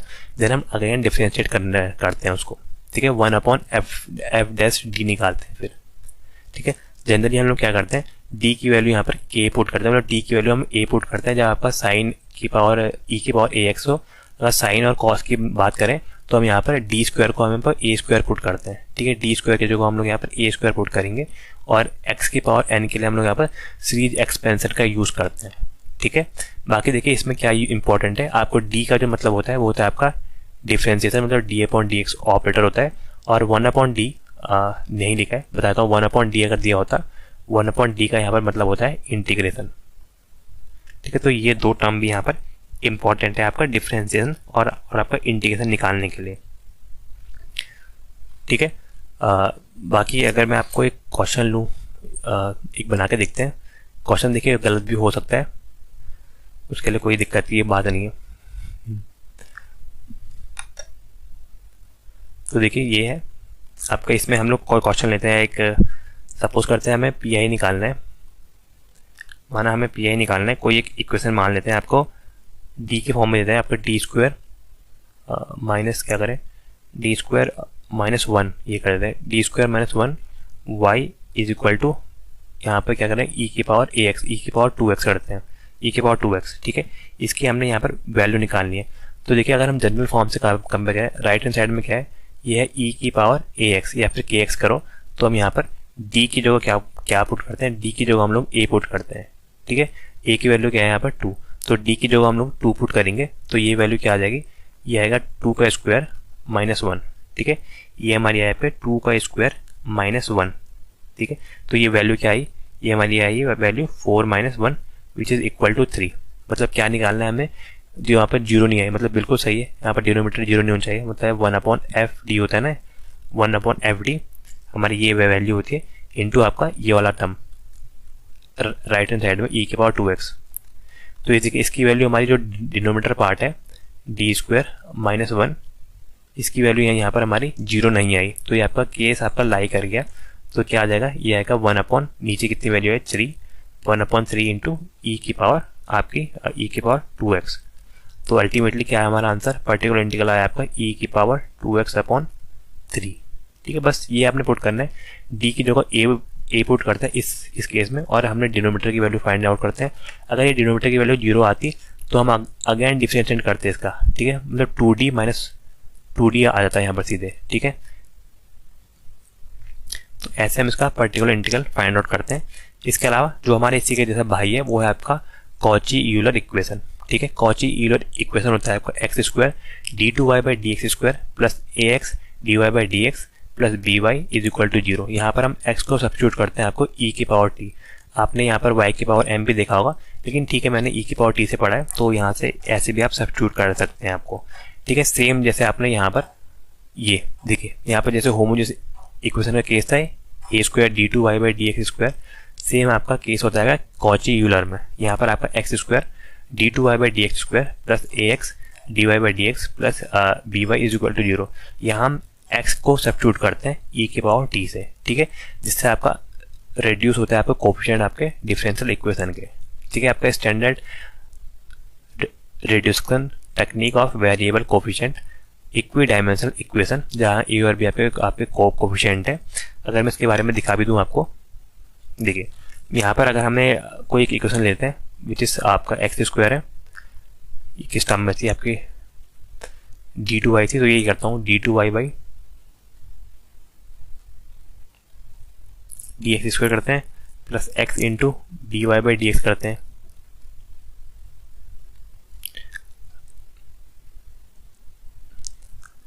Minus Y is equal to 0।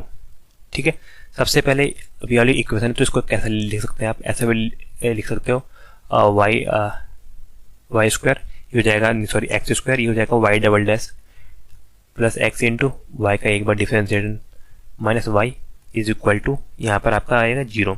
तो क्या करते हैं इस टाइप की इक्वेशन में, सबसे पहले हम पुट करते हैं एक्स की जगह ई की पावर आपका टी पुट करते हैं। ठीक है, ई की पावर टी पुट करने पर ये हमारी इक्वेशन कैसी बन जाएगी, ई की पावर टी पुट करने पर ये हमारा रेड्यूस होकर वही सेम वाली इक्वेशन बन जाएगी विच जो इससे पहले गई थी d2 square minus 1 y is equal to 0।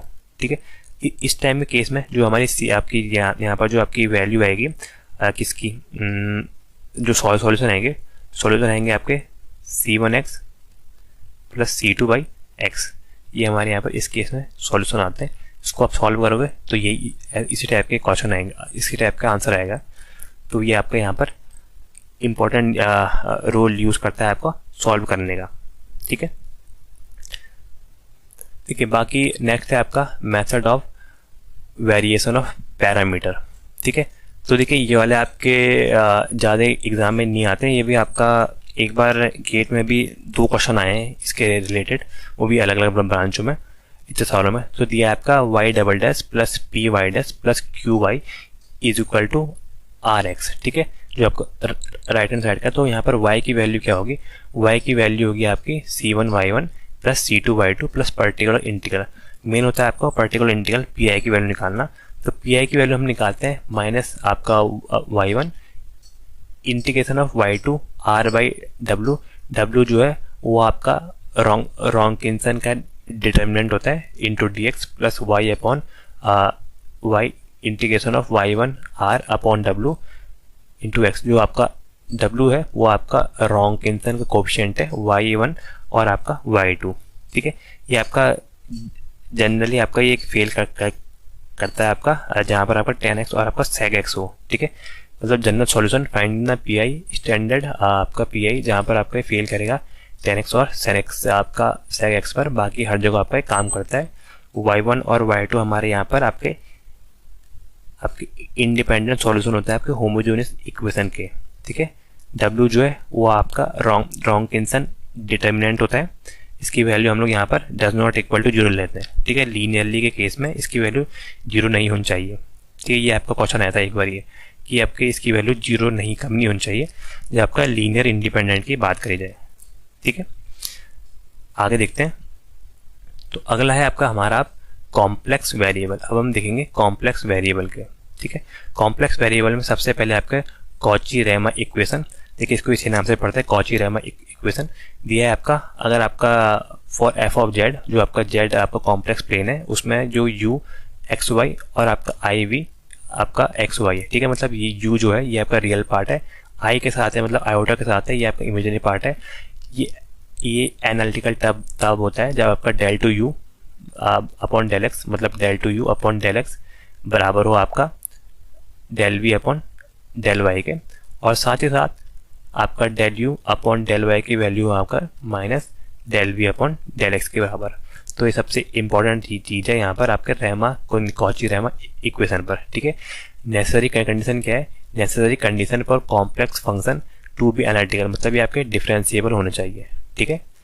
बाकी जो यू पार्ट है वो मैंने बता दिया आपका रियल पार्ट है, वी जो है वो आपका इमेजिनरी पार्ट है आपका एफ ऑफ जेड डोमेन का, ठीक है। जेड कॉम्प्लेक्स डोमेन है उसका रियल पार्ट यू है, इमेजिनरी पार्ट यहाँ पर वी है, ठीक है। और यू और वी आपके मस्ट भी आपके फर्स्ट पार्ट से डेरिवेटिव होने चाहिए। एक क्वेश्चन लेते हैं आपको तब समझ में आएगा। देखिए यहाँ पर अगर हम इसको मैं दिखाऊं, हम यहाँ पर चेक करेंगे अगर एफ ऑफ जेड, हमें यहाँ पर ले लिया एफ ऑफ जेड क्या माने आपका कौन सा जेड डोमेन में ना, तो आपका एक्स वाई सब होगा, माने ये है x square minus y square plus 2 i x y, ठीक है। ए माइनस बी का होल स्क्वायर कर दिया मैंने, वही आपका इसी फॉर्म में x square minus y square plus 2 i y b, इस टाइप से हमने कर दिया। ये हमें चेक करना है कि ये आपका एनालिटिकल है नहीं है, ठीक है। तो सबसे पहले हम लोग क्या करेंगे, इससे अगर आप फाइंड आउट करो तो देखिए कंपेयर करेंगे अगर हम एफ ऑफ जेड, तो यहाँ से क्या हो जाएगा, एफ ऑफ जेड हो जाएगा आपका यू प्लस आई वी। तो यू की वैल्यू हमारी ये है और आपकी वी की वैल्यू ये है, मतलब यू की वैल्यू क्या होगी हमारी, यू की वैल्यू होगी आपकी x square minus y square, ठीक है। और आपकी वी की वैल्यू है आपकी वी की वैल्यू होगी आपकी 2 एक्स वाई, क्योंकि आई आपका आयोटा वाला साइन है, तो ये हमारे इसकी वैल्यू आई। अब हम क्या निकालेंगे, यही निकालते हैं। अब हम निकालेंगे आपको del two u by del x, ठीक है। जो आपका यू वाले का है इसका हम लोग आपका डिफरेंशिएट करेंगे एक्स के रिस्पेक्ट में, तो क्या आ जाएगा आपका डेल अपॉन डेल एक्स, जो यू की वैल्यू है वो है आपकी x square minus y square, ठीक है। तो y का 0 हो जाएगा, x के टर्म में होगा, तो ये आएगी आपकी वैल्यू 2 आगे आ जाएगा और x का x, तो ये हमारी इसकी वैल्यू आई, ठीक है। तो del two u by del x की वैल्यू निकाली। अब हम यहाँ पर से डेल वी अपॉन आपकी डेल वाई की वैल्यू निकालेंगे, तो del upon del y, v की वैल्यू है आपकी 2xy, ठीक है। y के टर्म में होगा तो y का 1 हो जाएगा, बाकी सेम टर्म निकलेगा, मतलब ये वैल्यू है आपकी 2x। तो यहाँ से क्या समझे आप, यहाँ से समझे हम del two you upon del x आपका बराबर है आपका del two v upon del Y के बराबर, जिसकी वैल्यू आपकी 2x के बराबर है। तो ये हमने पहली कंडीशन चेक कर ली, दोनों कंडीशन चेक करनी पड़ता है भाई ये पहली हुई। अब हम सेकंड कंडीशन चेक करेंगे ये, ठीक है। तो देखिए अब सेकंड कंडीशन चेक करते हैं, यहीं पर कर देते हैं, ठीक है। सेकंड कंडीशन में क्या करेंगे हम ट्रैक, डेल टू यू पहले यू के एक्स के रिस्पेक्ट में करा था, अब हम वाई के रिस्पेक्ट में करेंगे del two you upon del y, ठीक है। तो इसकी वैल्यू क्या आ जाएगी, del upon del y, u की वैल्यू आपकी क्या है, यू की वैल्यू आपकी x square minus y square, ठीक है। एक्स का 0 हो जाएगा, वाई का हो जाएगा माइनस 2y, आगे पर माइनस आ गया इसलिए आपका ये हो गया माइनस 2y, ठीक।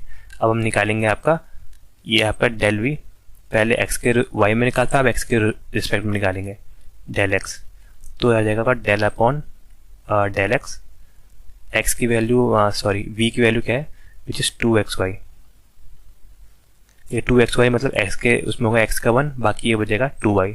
तो यहाँ से भी अगर आप देखेंगे तो यहाँ से इन दोनों से क्या आया, देखिए इन दोनों को अगर आप कंपेयर करेंगे तो ये हमारी आपकी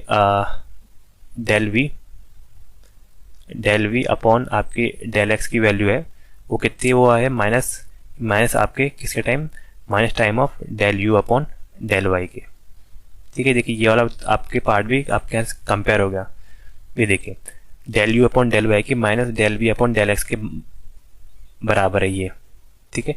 यहाँ से ये हमारा ये भी सॉल्व हो गया, मतलब ये फंक्शन क्या है, ये हमारा ऐसा एनालिटिकल फंक्शन है, बिल्कुल हमारे एनालिटिकल फंक्शन है। यहाँ पर आपकी कॉची रेमा इक्वेशन सॉल्व होगी, ठीक है। ये हमने इसको ऐसे करे सॉल्व करा, यहाँ पर से इसकी वैल्यू और इसकी वैल्यू फाइंड आउट करी, दोनों इक्वल आ रही थी, देन इसकी वैल्यू माइनस टाइम ऑफ इसके बराबर आ रही थी। देखिए ये वाला आपका पार्ट प्लस था, ये वाला पार्ट माइनस था, मतलब माइनस टाइम आपके इसके बराबर आई थी, तो ये इसका बिल्कुल सही आंसर आया था। देखिए इसके अलावा क्या है इसके में आपकी कॉची इंटीग्रल थ्योरम। देखिए कॉची इंटीग्रल थ्योरम क्या बोलता है, ये बोलता है किसी भी आपका क्लोज कंटूर है उसके अंदर का अगर हम इंटीग्रेशन करेंगे तो आपका जीरो आएगा। ठीक है, मतलब आपका integration of F of Z in a close contour is zero. ठीक है, मतलब कहने का मतलब है close contour integral of an analytical function over a close curve is zero, वही बोला है थोड़ी अच्छी लैंग्वेज में। ठीक है तो यहाँ पर सी है आपका क्लोज कर्व है, बाकी एफ ऑफ जेड आपका एनालिटिकल होना चाहिए विद इन अ कंटूर सी। ठीक है, ये आपके यहाँ पर पता होना चाहिए इसकी वैल्यू में। आगे देखते हैं। देखिए अगला है आपका कॉची इंटीग्रल फॉर्मूला। तो ये आपको फॉर्मूला वैसे पता भी होगा, दिया है आपका फंक्शन ऑफ आपका f of a which is 1/2πi या 2/2πj आपका integration of close contour c f of Z upon Z minus a into d z. ठीक है, मतलब ये फॉर्मूला इस टाइप का है। एफ ऑफ ए जो होता है विच इज 1/2πi लिखते हैं जनरली लोग इसको 2πi। ठीक है, देन आपका क्लोज कंटूर में integration F of Z upon Z minus a into d z. ठीक है, ये क्या बताता है, give the value of analytical function at a interior point for its boundary value. ठीक है, जो ए की वैल्यू है, जो ए है यहाँ पर ये ए, ये आपका लाई करना चाहिए आपके इनसाइड अ कंटूर, कंटूर के अंदर ये आपका ये लाई करना चाहिए। कंटूर के बाहर होगा तो वैसे इसकी यहाँ पर वैल्यू जीरो हो जाएगी। ठीक है, तो ये यहाँ पर आपको इसके बारे में पता भी होना चाहिए। एक क्वेश्चन ले लेते हैं, क्वेश्चन क्या एक एग्जाम्पल टाइप का ले लेते हैं, आप यहाँ पर समझ जाएंगे।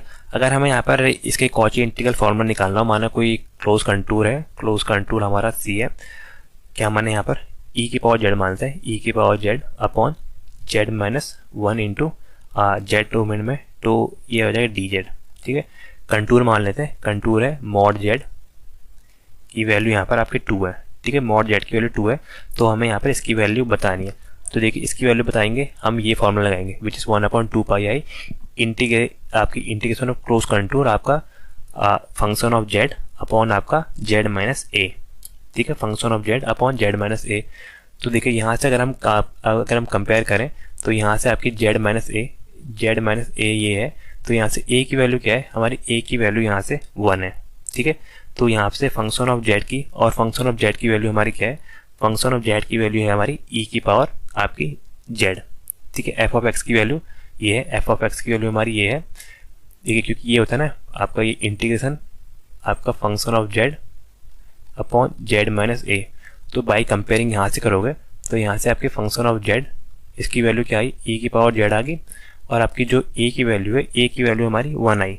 ठीक है, तो यहाँ से हम लोग इसका अगर इंटीग्रल निकालें तो इंटीग्रल क्या आएगा, देखिए यहाँ से हमारा इंटीग्रल आएगा आपका 1/2πi इंटू यहाँ पर जो हमारी वैल्यू है, ये हमारी वैल्यू आ जाएगी, मतलब फंक्शन की वैल्यू 1 पर, फंक्शन की वैल्यू यहाँ पर 1 पर हम लोग पुट करेंगे, ये आएगी आपकी ई की पावर फंक्शन की ई की पावर जेड अपॉन आपका जेड माइनस 1। ठीक है, इंटू जेड माइनस 1, तो यहाँ से ये कर जाएगा, तो अल्टीमेटली इसकी वैल्यू आएगी आपकी 2πi इंटू ई। ठीक है, तो यहाँ से हमारी वैल्यू आती है आपकी 2πi इंटू ई। आगे देखते हैं, बाकी देखिए ये आपका रेसिड्यू थ्योरम। तो देखिए रेसिड्यू थ्योरम भी उस टाइप की है, बस इसमें क्या होता है हमारा यहाँ आपका ऊपर मल्टीप्लाई होता है, जो फंक्शन ऑफ जो आपका क्लोज कंटूर सी में function of Z D Z करते हैं, तो 2πi into summation of residue of pole inside the C, जो कंटूर के अंदर जितने भी रेसिड्यू होते हैं उनका हम समीशन करते हैं। यहाँ पर ये समीशन का साइन है। ठीक है, यूज टू इवेल्युएट कॉम्प्लेक्स या फिर आपका real definite integral via reduce at pole. ठीक है, जो आई की वैल्यू है या जे की वैल्यू अंडर रूट माइनस आई होती है। ठीक है, तो ये आपका यहाँ पर आपका क्वेश्चन होता है आपका निकालने का। ठीक है, तो इसी टाइप से हम इसको भी सॉल्व कर सकते हैं। खैर इसको क्या दिखाऊं तो आपको पता ही होगा। देखिए ये है आपकी पावर सीरीज, जहाँ पे लॉरेंस सीरीज, आपकी टेलर सीरीज या फिर मैक्लॉरेन सीरीज होती है। तो देखिए सीरीज वगैरह पता होना चाहिए आपको। ये मैंने सिंपल आपको फॉर्मेट बता रहा है किस फॉर्मेट में होती है। फंक्शन ऑफ जेड जो है इसके समीशन ए की power n z minus z not की पावर एन, जहाँ ए की पावर एन होती है आपके function of n z not upon n factorial, और आपका फंक्शन शुड बी एनालिटिकल। वहीं लॉरेंस सीरीज होती है आपकी, जो आपका ये आपकी n is equal to minus infinite से इन्फाइनाइट तक का, ठीक है। पूरी आपकी एक सीरीज में इन्फाइनाइट से लेकर इन्फाइनाइट तक का हम लोग जा सकते हैं a की power n z minus Z not की पावर n, जहाँ पर देखिए n है आपका माइनस इन्फाइनाइट से इन्फाइनाइट में, ठीक है। ये आपको यहाँ पर पता होना चाहिए।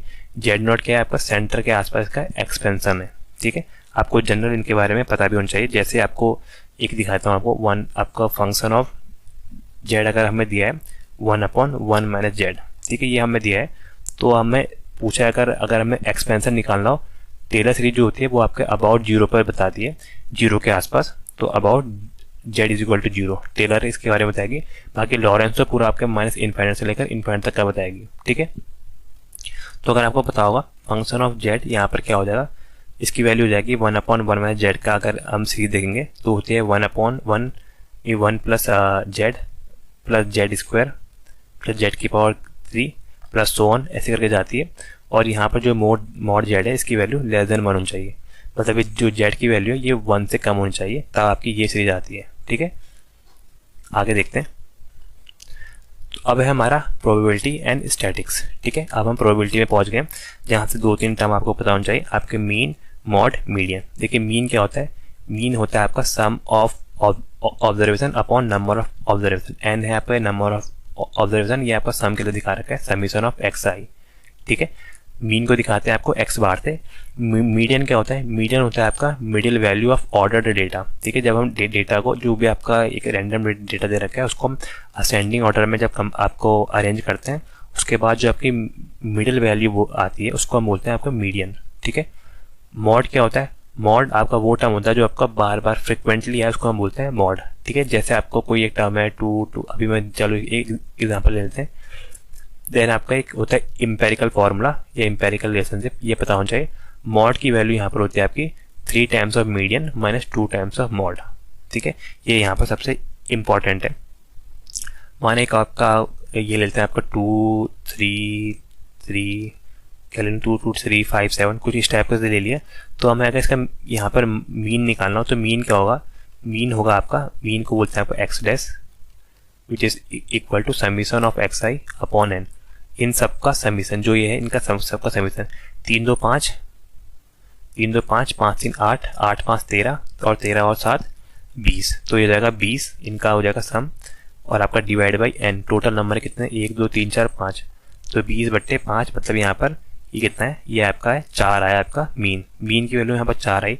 मॉड कैसे निकालेंगे, देखिए मॉड क्या होता है, मॉड वो टर्म होता है जो आपका रिपीटेड आए, बार बार आए। तो देखिए कौन सा टर्म बार बार आया, ये 3 आपका 2 बार आया, तो यहाँ पर ये रिपीटेड टर्म हो जाएगा 3, ठीक है, मॉड। आगे देखते हैं। आगे है आपका स्टैंडर्ड डेविएशन एंड वेरिएंस। देखिए स्टैंडर्ड डेविएशन को हम सिग्मा से दिखाते हैं। जो सिग्मा की वैल्यू होती है, sigma is summation x I minus x का स्क्वायर अपॉन एन का अंडर रूट, ठीक है। अगर हम इतना ही छोड़ते हैं तो हमारा सिग्मा होता, मतलब अगर हम वेरिएंस करते हैं तो उसका स्क्वायर होता, इट इज वेरिएंस, ठीक है। ये क्या है आपका स्टैंडर्ड डेविएशन एच डी, ठीक है।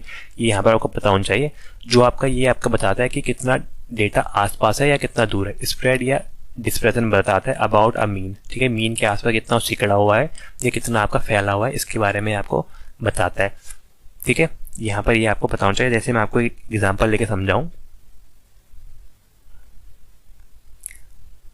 देखिए सपोज माने हमें यहाँ पर ये स्टैंडर्ड डेविएशन निकालना है, सिग्मा हमें फाइंड करना है। सपोज सिग्मा हमें यहाँ पर फाइंड करना है, कोई भी डेटा सेट ले लेता हूँ, छोटा ले लेते हैं ताकि सिंपल पड़ेगा हमारे लिए। 2 4 6 इतने लेते हैं, कॉन्सेप्ट तो समझना है। ये 2 4 6, तो हमें सबसे पहले इसका क्या निकालेंगे, हम इसका निकालेंगे मीन, ठीक है। मीन क्या होगा आपका, मीन होता है आपका एक्स बार, ठीक है। मीन होता है आपका summation of x I upon n. तो इनका समीशन 4 2 6 6 2 12, टोटल आपके कितने हैं 3, मतलब इसका मीन आया 4। तो देखिए ये वैल्यू आपकी 4 है, ये वैल्यू 2 है, ये 4 है 6 है, मतलब मीन क्या है, जो इनका मीन है, ठीक है। मतलब इनका जो कॉमन टर्म है वो आपका मीन 4 है और वैल्यूज ये हैं। तो हम यहाँ पर क्या निकालेंगे, यहाँ पर स्टैंडर्ड डेविएशन निकालते हैं, ठीक है। स्टैंडर्ड डेविएशन के लिए हम लोग क्या करते हैं, हम लोग यहाँ पर निकालते हैं आपको summation of x I X summation of क्या होता है formula summation of x I minus x bar कहना भूल गया था, एक्स बार का स्क्वायर, ठीक है। ये हमारा फॉर्मूला होता है। पहले हम इसको निकालते हैं, इसको डिवाइड करेंगे हम लोग n से। तो पहले ऊपर वाले को निकालते हैं। देखिए ऊपर वाला टर्म है ये समीशन ऑफ एक्स आई की वैल्यू है आपकी 2 में से आपका कितना आएगा, 2 माइनस मीन है आपका 4, 2 माइनस 4 का स्क्वायर, पहला ये वाला ये हो गया। देन सेकंड हो गया 4 माइनस 4 का स्क्वायर। देन आगे क्या हो गया 6 माइनस 4 का square upon total number of आपका ये है 3, ठीक है। इसका अंडर रूट होता है आपका ये। तो ये कितना आएगा, ये आएगा आपका -2 का स्क्वायर 4 ही होगा, 0 का स्क्वायर 0 प्लस 2 का स्क्वायर 4 अपॉन 3। तो यहाँ पर हमारी ये वैल्यू कितनी आई, ये आई आपकी 4 दूनी 8/√3, अंडर रूट 8/√3 ये हमारी वैल्यू आई। तो आप सॉल्व करके देख लेना क्या वैल्यू आ रही है। तो हम ऐसे इसको फाइंड आउट करते हैं, ठीक है। तो ये हो गया आपका स्टैंडर्ड डेविएशन के बारे पर। आगे है आपका कंडीशनल प्रोबेबिलिटी। देखिए कंडीशनल प्रोबेबिलिटी या फिर बेस थ्योरम क्या बोलते हैं, जब हमें एक के बारे में कंडीशन पता हो, मतलब हमें एक के अगर प्रोबेबिलिटी पता हो, एक के होने का अगर चांस पता हो, तो हमें दूसरे के होने के चांस हमें बताने होते हैं, उसको बोलते हैं कंडीशन, जब एक कंडीशन गिवन हो, ठीक है। तो देखिए यहाँ पर दिया है आपका PA/B भी कह सकते हो। तो ये होता है आपका probability of A intersection B upon probability of B, ठीक है। या फिर बेस थ्योरम से देखो आप, बेस के हिसाब से होता है probability of A/B is equal to probability of B/A into probability of A upon probability of B। तो ये दोनों आपके फॉर्मूले इंपॉर्टेंट है यहाँ पर। बेस थ्योरम से आपका एक नए क्वेश्चन या फिर आपका कंडीशनल जो आपके स्टेबिलिटी से एक नए क्वेश्चन आता ही है, ठीक है। तो ये आपको यहाँ पर आपको पता होना चाहिए। जैसे एक सपोज कर लेते हैं, यहाँ बताता हूँ आपको। माना कोई एक इवेंट है आपका, उसकी प्रोबेबिलिटी 1 मानते हैं, प्रोबेबिलिटी ऑफ A की हमारी 0.3 है, ठीक है। Probability of B occurring A की हम मान लेते हैं आपकी 0.5 है, ठीक है। प्रोबेबिलिटी ऑफ B भी हमें अगर माना गिवन है, प्रोबेबिलिटी ऑफ B के हमारे होने की वैल्यू हमारी 0.4 है। तो हमें यहाँ पर फाइंड करना है, find of probability of A occurring B, ठीक है। इसकी हमें प्रोबेबिलिटी फाइंड आउट करनी है। तो देखिए प्रोबेबिलिटी ऑफ A/B की प्रोबेबिलिटी क्या हो जाएगी, ये हो जाएगी आपकी। देखिए हमें क्या क्या दिया है, हमें इनकी वैल्यू दी है, तो हम बेस के इस्तेमाल करेंगे। तो बेस के इस्तेमाल से क्या हो जाएगा, probability of B/A into probability of A upon probability of B। बस यहाँ से वैल्यू पुट करेंगे। तो प्रोबेबिलिटी ऑफ B की है, B/A की वैल्यू है 0.5, ये प्रोबेबिलिटी ऑफ A है, प्रोबेबिलिटी ऑफ A की वैल्यू है हमारी 0.3 और नीचे आपकी प्रोबेबिलिटी ऑफ B है 0.4, ठीक है। तो ये कितना हो जाएगा, ये हो जाएगा आपका 5 से 15, ये हो जाएगा 0.4।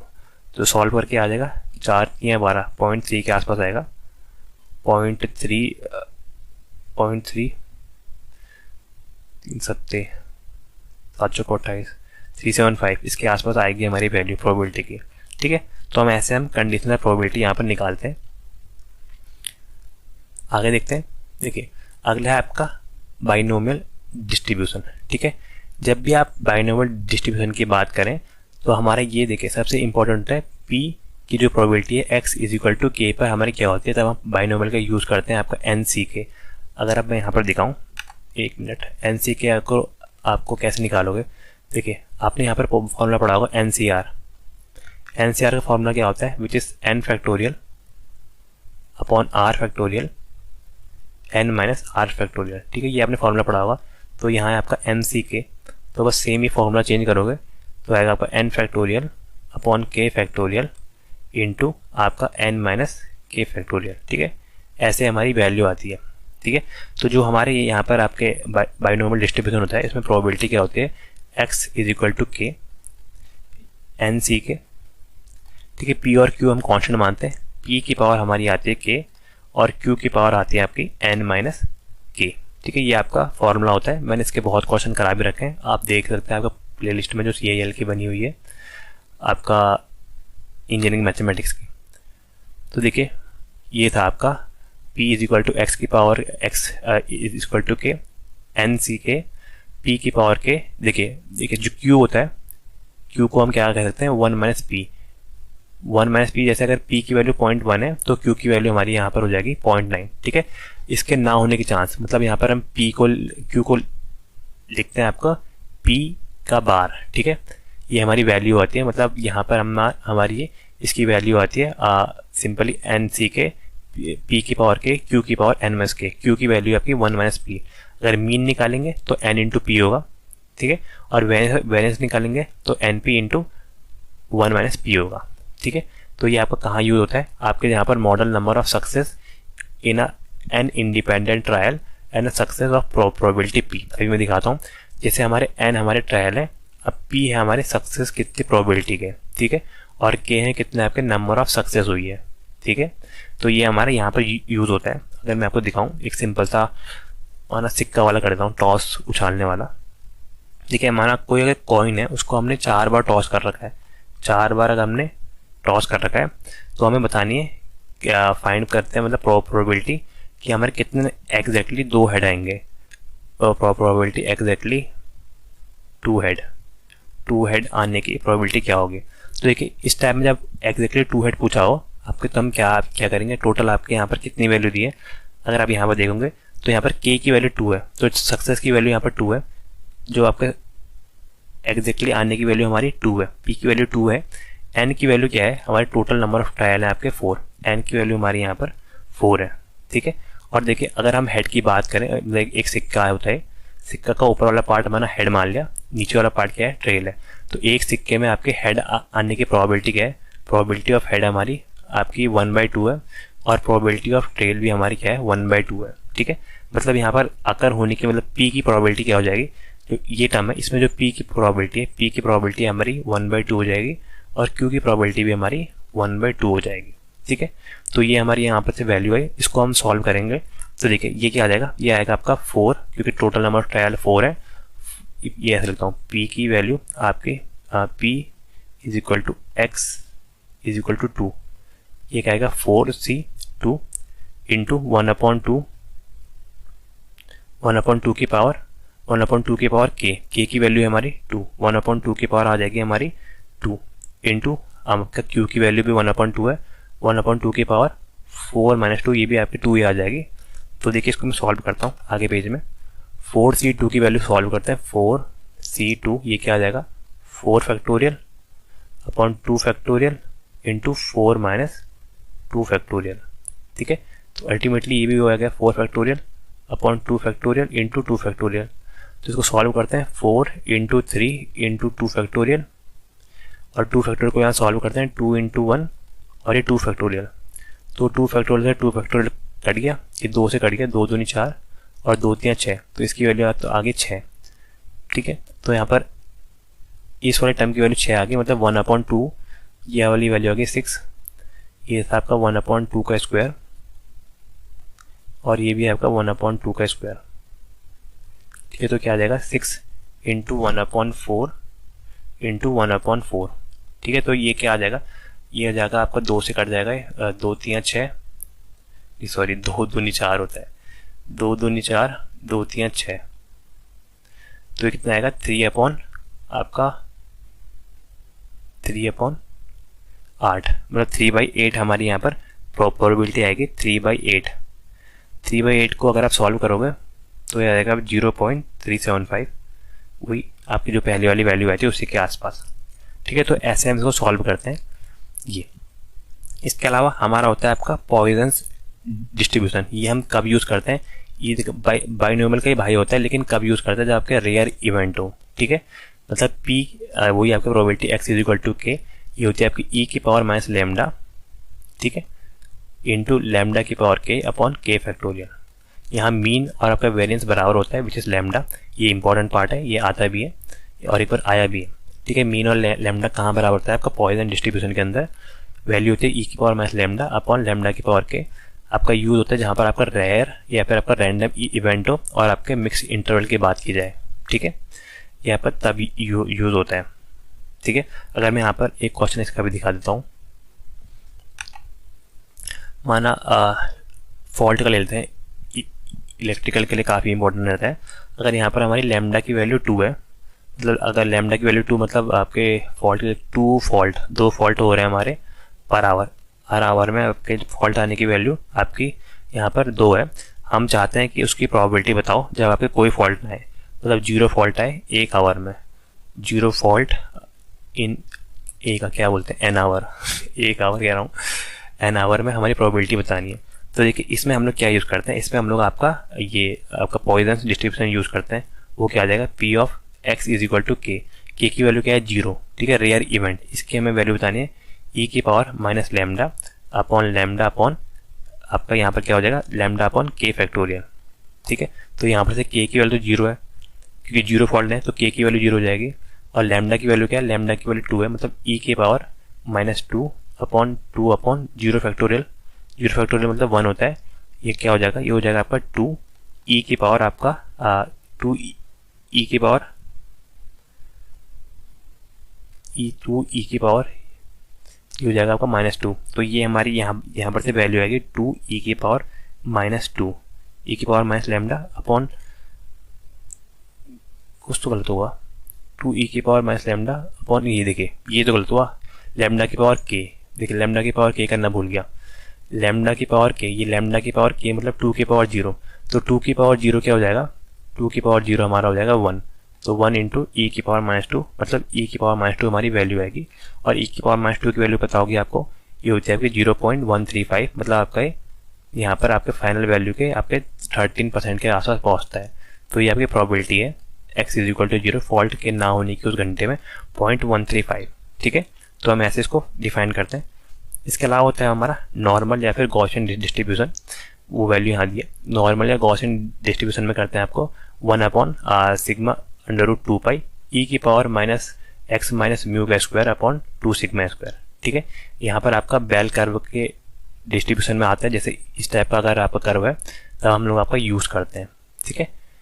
जहाँ पर आपका सिग्मा है आपका स्टैंडर्ड डेविएशन है, और बाकी एक्स जो आपका म्यू है इसकी वैल्यू आपकी मीन है, ठीक है। म्यू को यहाँ पर मीन बताता है, ठीक है। बाकी आपने यहाँ पर इसका पढ़ा होगा, अगर जो इम्पेरिकल फॉर्मूला था अगर प्लस माइनस आपका 1 सिग्मा है तो इसकी वैल्यू आपकी 68% के आसपास होती है, ठीक है। अगर यहाँ पर प्लस माइनस 2 सिग्मा है तो 95% के आसपास होगी, और 3 सिग्मा है तो इसके बाद में आपने पढ़ा होगा। इसके अलावा हम लोग ने अब कंप्लीट ही कर दिया मैथमेटिक्स।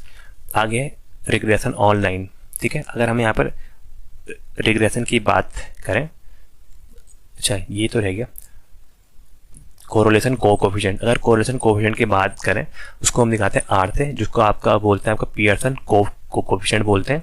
हमें पियर्सन जो साइंटिस्ट थे उन्होंने बताया था Pearson correlation coefficient summation of x I minus X upon Y I minus Y upon under summation of x I minus I का square minus summation of under summation of Y minus I का square, ठीक है। मतलब ये दिखने में अजीब लग रहा है लेकिन सिंपल है ठीक है। समीशन ऑफ आपने x I minus x bar into Y I minus Y बार ये करना है, अपॉन कुछ नहीं आपने अंडरूट करना है बस इसका, under root of summation of x I minus x का स्क्वायर इंटू आपका under root summation of Y minus y i का स्क्वायर, ठीक है। ये हमारी वैल्यू होती है, और आर की वैल्यू यहाँ लाई करती है आपका +1 से लेकर -1 के बीच में। अगर -1 हो तो आपका यहाँ पर परफेक्टली नेगेटिव होता है, और 1 हो तो आपका परफेक्टली पॉजिटिव आपका कर्व होता है, ठीक है। तो ये यहाँ पर आपको पता होना चाहिए। ये आपका मेजर करता है आपका स्ट्रेंथ और direction of linear relationship between 2 variable x और वाई, 2 वेरिएबल है इस पे। जो आर है वो आपके पियर्सन साइंटिस्ट के नाम पर है, पियर्सन कोरिलेशन कोएफिशिएंट, ठीक है। आगे देखते हैं। तो अगला है आपका रिग्रेशन लाइन, ठीक है। और ये आपका मैथमेटिक्स का लास्ट भी है पॉइंट। देखिए अगर हमने रिग्रेशन लाइन बतानी है y ऑन x मतलब y माइनस वाई डैश बतानी हो तो वो क्या हो जाएगा b y x is equal to b y x x minus x bar. ये आपका सबसे इंपॉर्टेंट है, इससे आपका क्वेश्चन भी आ रखा है विच इज बी का आपका x का y पर क्या डिपेंड पड़ रहा है। तो हम करेंगे r जो आपका पीछे से r की वैल्यू निकालेंगे into sigma y upon sigma x, ठीक है। सिमिलरली यहाँ पर y on x on y बताएंगे तो x ऑन y के लिए क्या आ जाएगा बी एक्स वाई, एक्स ऊपर आ जाएगा y नीचे आ जाएगा, ठीक है। ये आपका बताता है आपके जब आपके सिंगल आपके वेरिएबल हो दूसरे के अदर फॉर्म में किस टाइप पे डिपेंड कर रहे हैं, ठीक है। Best fit line to predicting one variable from another, ठीक है। जो आपका यहाँ पर बी वाई एक्स है या बी एक्स वाई है, ये आपके रिग्रेशन कोफिशिएंट है, ठीक है। और आपके डिपेंड किस में करना है, ये आपका एक्स और वाई पे डिपेंड करना है। बाकी ये आपका इंपॉर्टेंट है, अब बी वाई एक्स और बी एक्स वाई की वैल्यू यहाँ पर एक्स स्क्वायर के बराबर होती है, मतलब जियोमेट्रिकल मीन के बराबर होती है। माने कि आपको क्वेश्चन आपको यहाँ पर बताऊँ, अगर हमें इफ़ कर दिया मैंने, इफ़ बी वाई एक्स की वैल्यू हमने सपोज कर ली 0.8 है, ठीक है। और बी एक्स वाई की वैल्यू होगी, बी एक्स वाई की वाई एक्स की होगी, एक्स वाई की होगी 0.5, ठीक है। अगर तो हमने यहाँ पर आर फाइंड करना है, ठीक है, मतलब करेक्शन कोफिशिएंट फाइंड करना है, तो आर क्या होता है, आर हमारा होता है आपका बी आर स्क्वायर होता है आपका b x y upon b y x into b y x. तो आर की वैल्यू आ जाएगी हमारी अंडर रूट, इनका अंडर रूट करना पड़ेगा हमें, under root b x y into b y x, ठीक है। तो अंडर रूट क्या हो जाएगा, ये बी एक्स वाई की वैल्यू है आपकी, बी एक्स वाई की वैल्यू है आपकी 0.8 इंटू 0.5, ठीक है। 0.8 और 0.5 मतलब 8 पंजे 40, ये हमारी वैल्यू आई। तो इसको अगर हम सॉल्व करेंगे अंडर रूट से, तो हमारा आएगा 6 जगह 36, 4 2 दूनी 4 2 3 6, तो हमारे 0.632 के आसपास आएगा, ठीक है। तो थैंक यू सो मच। आपको क्या कैसी लगी है, थैंक यू। स्लाइड शायद कट गई है तो मैंने खुद लिख दिया, थैंक यू फॉर वॉचिंग, ठीक है। मिलते हैं नेक्स्ट सेशन में।